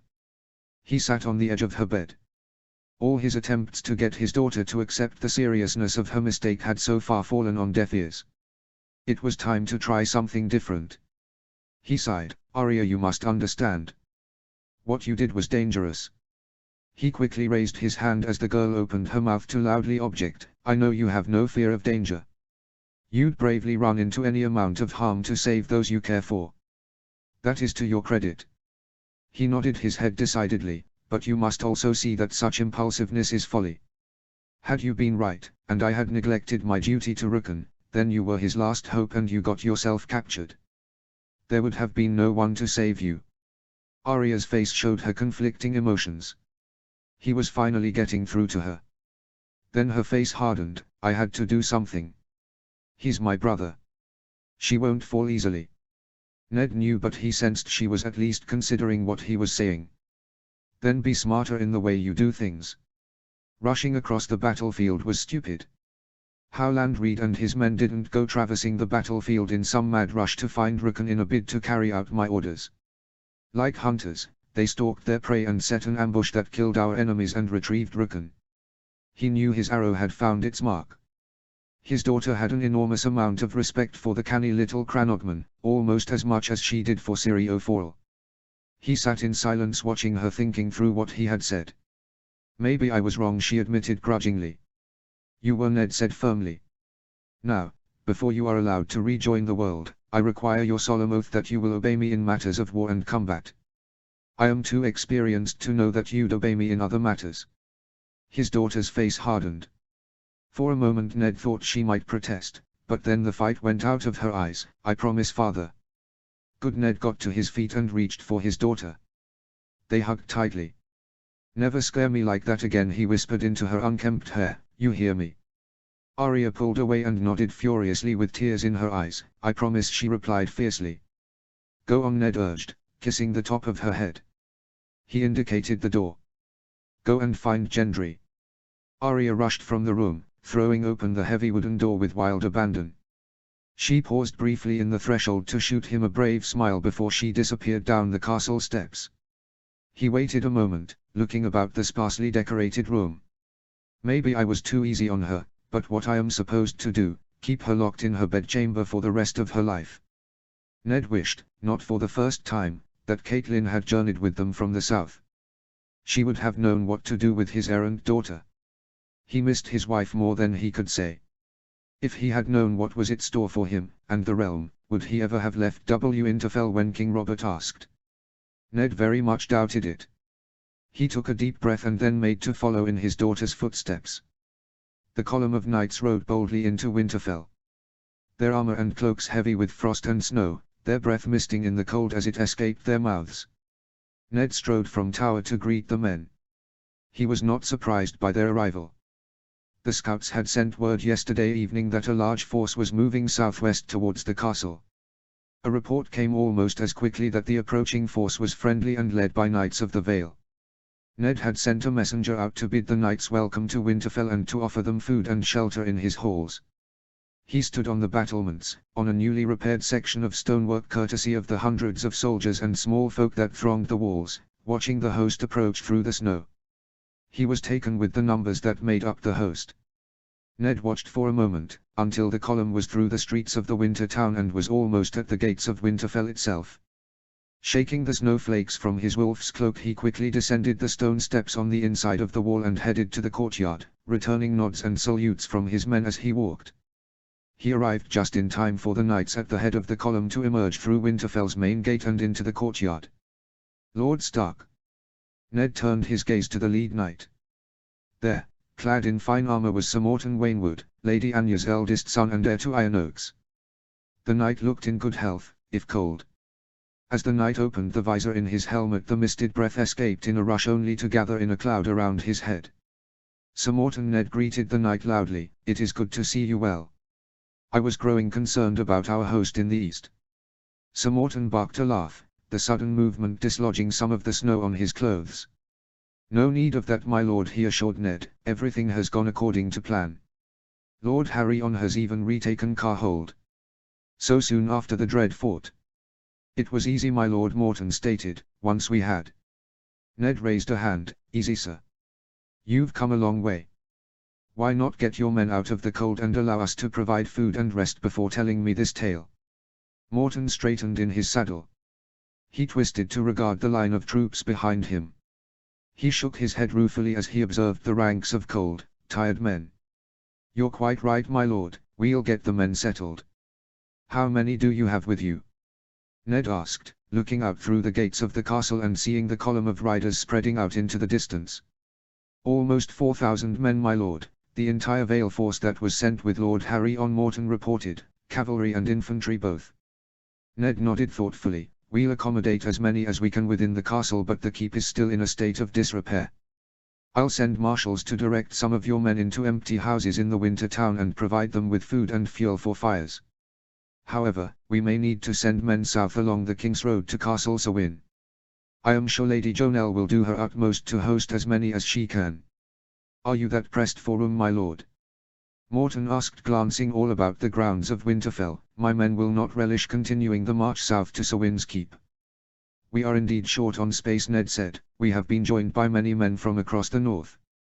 With the castle and town still in need of repair, we cannot guarantee all the men a warm billet. Joined, you say? The Knight of the Vale looked curiously at a number of soldiers wearing the sigils of House Mallister as they walked past. So I see, my lord. Gods, I haven't seen a riverman for several moon turns. I shall issue orders and then join you in the great hall. As the knight turned to start giving orders, a maester shuffled across the courtyard, his face burrowed into his cloak to avoid the harsh wind and snowfall. The hem of his grey robes was dirty from the mudded ground. The man reached Ned and bowed his head diffidently.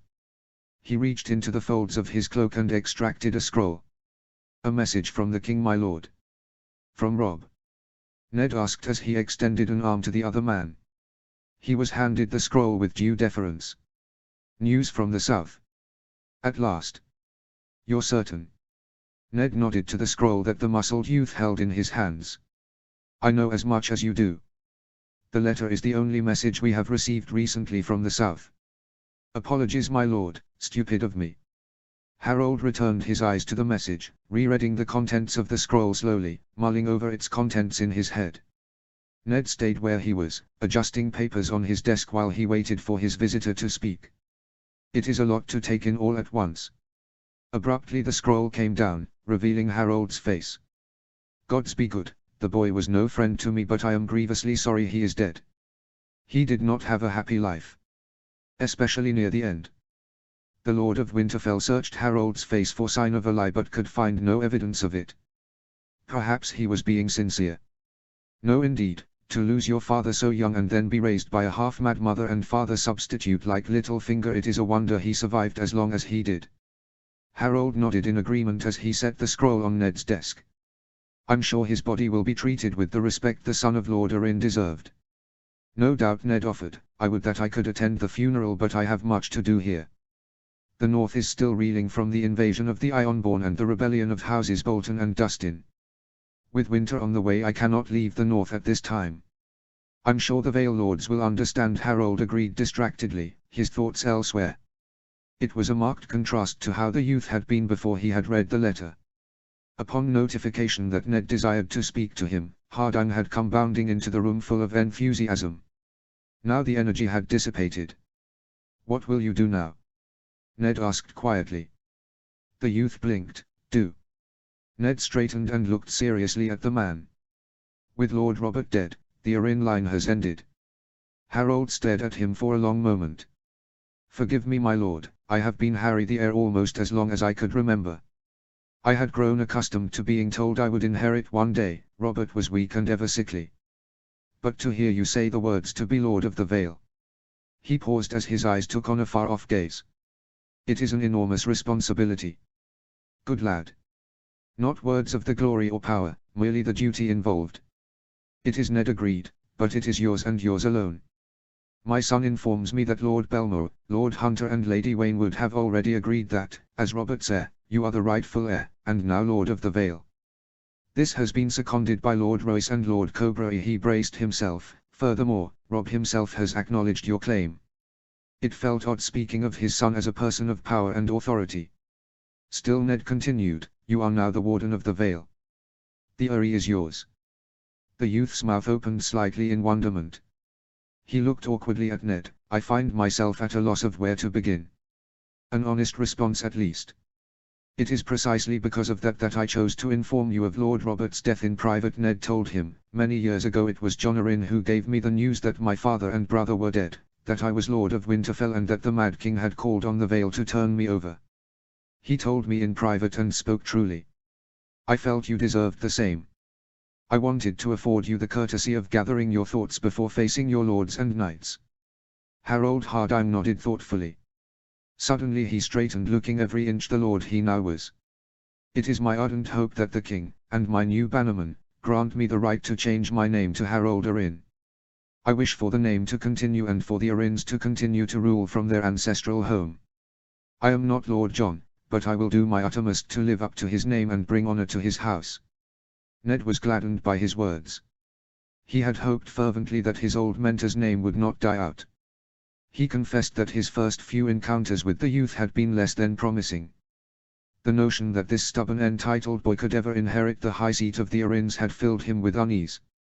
Though surely the boy had to be more promising than the sickly, spoiled princeling who had been ruined by Lysa's brand of parenting.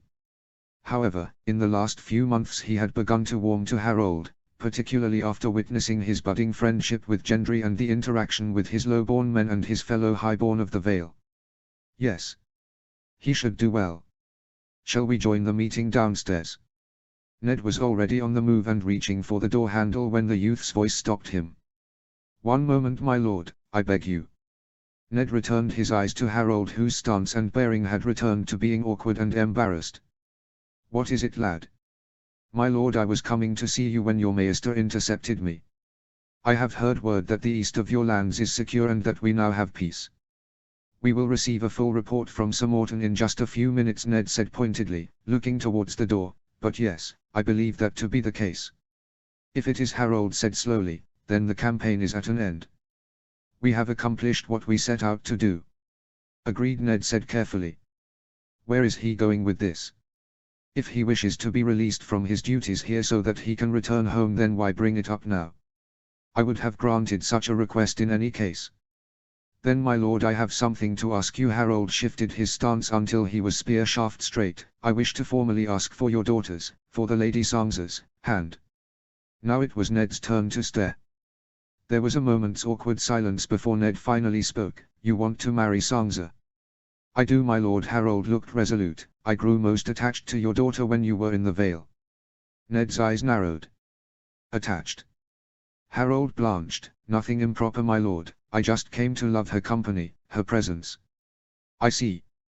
Ned's tone was loaded with menace. The new Lord of the Vale reddened. I can't explain it, my lord. But I have a great deal of affection for the Lady Sansa. Affection? Ned's eyebrows rose. I would hope that the man who desired to wed my daughter would have more than simply affection for her. Well, my lord, the youth floundered. I mean no disrespect. It was too much. Ned could almost laugh at the boy. In a world where love and affection were rarely seen before a marriage, in some cases it was rare even after marriage. Here it seemed that Harold genuinely cared for his daughter. It was enough. Only. Ned's face lightened. Peace, lad. I'm jesting. Surely a father's prerogative when a man asks to marry his eldest daughter. Ned had been preparing for this moment for a while. It had been obvious since Runestone that Harold carried a torch for Sansa. His tone grew more serious, his face grave. But what of your other women? Lady Waynwood informed me that you already have a daughter and that you are expecting to be a father for a second time courtesy of some other girl. A look of panic crossed Harold's face, the expression of a man whose indiscretions had been uncovered. I am a father, my lord. And it is true that I am expecting to be so for a second time. But I am not involved with their mothers. The first is even married at Lady Waynwood's arrangement. I have eyes for no one but Sansa. Good, for I do not need to tell you that neither I nor any in Sansa's family will allow her to be mistreated or made a fool of.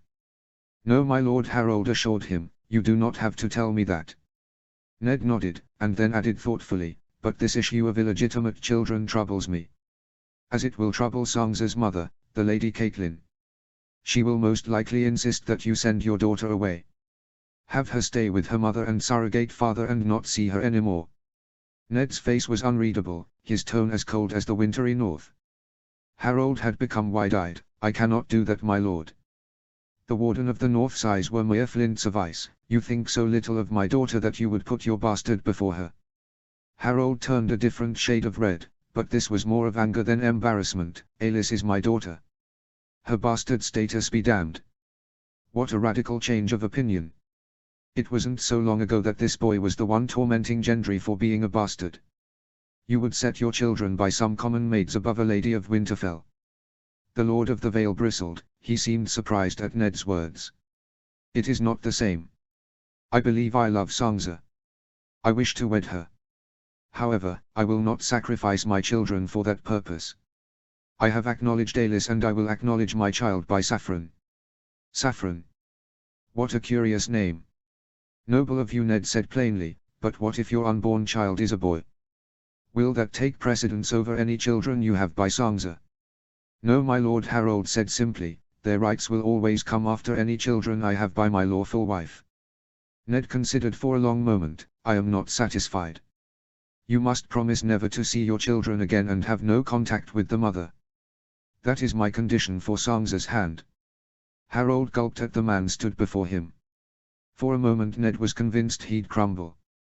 But then the youth seemed to find a source of iron in his soul. He stood his ground. If that is your condition on Lady Sansa's hand, then I must respectfully withdraw my request, my lord. Withdraw? Ned echoed, feigning surprise. Harold straightened, as if he needed to physically support his statement. I must. A father must support his children. What kind of a man would I be if I abandoned them? And Sansa? Ned asked wryly. I thought you said you love her. I do love your daughter. Harold's eyes did not waver. I wish to marry her. I have thought of little else since we left Harrenhal. I would be a true and faithful husband to her. He hesitated a moment, sucking in a deep lungful of air. But if the price is to forfeit my obligations to my children, my duty towards them, then I find the price you ask to be too dear for me to pay. Even for the Lord of the Vale. Ned's voice was brittle, unyielding. Especially for the Lord of the Vale, Harold replied adamantly. The words of House Arryn are as high as honor. How honorable would I be if I could easily set aside my children? Good man. Ned watched the youth carefully. He liked what he had heard. Then there is only one response to that, Ned said, stepping towards Harold and raising his hands to grasp the man's shoulders. It would be an honor to give you Sansa's hand. Harold started as if Ned had struck him on the thorny ground. I don't understand. Ned let his arms drop. I am granting you permission to marry Sansa, Harold. I just had to be sure that you were worthy of the honor. Your titles, position, money, power mean less than nothing to me if the man behind them isn't honorable. Gods know I almost made that mistake with Joffrey. He saw that the boy was still baffled. Ned smiled. It took a lot of courage to say no to me, to prioritize your children over a woman who you want to be your wife, and to express that to her father. I admire the bravery. If not the intelligence. Finally it dawned on Harold that he was getting what he wanted. You don't mind Alliser and the unborn babe? I'd prefer you not to have them, Ned responded quickly, walking back round his desk, but then I'd be the ultimate in hypocrites if I forced you to part with your children. He shook his head. All that matters to me is that once you've sworn an oath to Sansa that you remain true to that vow. There may be issues with Catelyn, with Lady Stark, but ultimately the decision on Sansa's hand is mine. Rest assured you have my permission and blessing without condition. He smiled gamely. Well, all save one. Can I ask what that is? Harold asked. Why? Ned said in mock surprise, as if the answer was obvious, that Sansa says yes. Understand, Harold, that though I would relish the opportunity to link House Arryn to House Stark by marriage, nothing in this world means more to me than my family's happiness. Some would say that is an unrealistic approach, my lord, Harold observed with a smile, the stuff of dreamers. Perhaps, Ned conceded, but I have lived too long to be governed by the will of stupid people. Sansa can marry who she likes, provided that person loves her and is in a position to care for her, then I will not object. Though I suspect Catelyn might if the suitor was found to be wanting in either station or wealth. Harold breathed out a sigh of relief. Thank you, my lord. I will ask Sansa as soon as we are in the south again. Ned clapped him on the shoulder and steered him towards the door. Well, let's get to it, lad. You'll be home sooner than you think. The Lords of the Vale took the news rather well. Especially when they heard that Harold meant to take the Arryn name for his own. A wise choice, Morton Waynwood exclaimed. The Eyrie wouldn't be the same without an Arryn. I'm sure everyone will agree. Undoubtedly, Lord Horton said quietly, though I'm sure my lord is aware that there is more to being the Lord of the Vale than simply bravery on the battlefield. Ned's eyes flashed at the condescending tone of the older man. Ordinarily Ned would have uttered a rebuke, but when the Vale forces at High Point had returned south, they had travelled with the casualties incurred during the fighting at Deepwood Motte. Though the number of the dead were comparatively few, amongst their number had been one of Horton Redfort's sons, John. Lord Gregor had reported that John Redfort had led the vanguard in attacking the former home of the Glovers and had been killed by a stray arrow during the start of the fight. No one could say who had struck the blow, only that an unlucky strike had ripped through the knight's gorget and pierced the vital artery. The man had drowned in his own blood as the fight and fire had raged all around him. It was a savage end to a brave knight. John's father had wept openly at the sight of his son as the bier carrying his body had trundled into Winterfell. Thankfully Harold seemed to have been expecting the response from Lord Redfort. I agree, my lord, and I assure you that I will be taking counsel on matters of which I have little knowledge. I will rely on my bannerman to steer me right. He took a measured beat, at least at the start. The Knights of the Vale murmured in agreement before Ned cleared his throat as he looked at Harold. I'm sure you will be a credit to House Arryn, my lord. Your lands will flourish under your leadership. Quite right, Redfort said rather pointedly, though we'll have to get back to the Vale in order to benefit from such leadership. That is what we're here to discuss, Ned said, speaking from the head of the table. With the Pardon, my lord, Horton Redfort said loudly, but should we have this discussion in front of certain people? The Lord of the Redfort gestured to one side of the hall. There in an alcove, with her back propped languidly against a wall, was Yara Greyjoy. The young woman watched the meeting with piercing dark eyes.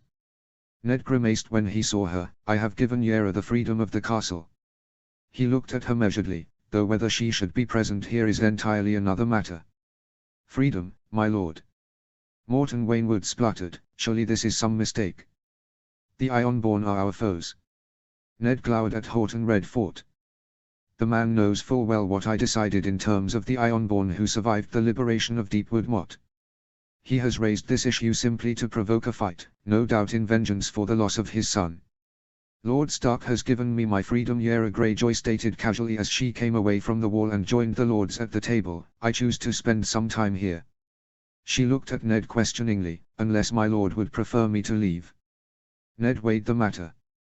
True, it would be easier if he commanded the women to leave. The anger of Sir Morton and Lord Mallister was palpable, but Horton's politicking had annoyed him. It's like being on the small council all over again. Before he could speak, Creighton Redfort, one of Horton's other sons, got in first. My lord, I hardly think that the Ironborn's actions at High Point makes up for what they have done to the rest of the realm. Gregor Forrester feels similarly, but then he has House Glover's people to appease. We've all lost people. What is this about High Point? Morton exclaimed, looking angrily at Yara. Creighton Redfort did not give Ned a chance to open his mouth. Lord Reed was disinclined to conduct a siege against High Point. Blasted Place might be one of the Vale's castles for its height and defensible location. Reed felt it would be better to attack from the inside rather than risk a siege or an all-out assault. Reed. The Cranogman. Morton failed to keep the distaste from his expression. What the blazes was he doing in charge of an army? Lord Stark gave him the command of Lord Forrester's host and ordered him to take High Point from the White Hills. You put Howland Reed in command over Knights of the Vale, my lord? Over noble houses? Morton's mouth opened in astonishment. Howland Reed is a lord in his own right, Harold admonished the older man, and frankly we all appreciated any tactic that meant we didn't throw ourselves against the gates of High Point. We estimated that Gryff Whitehill had at least 200 soldiers locked away with him. We thought the only option we had was to either starve him out or risk a full-on assault. You had thousands of men with you," Houghton pointed out angrily.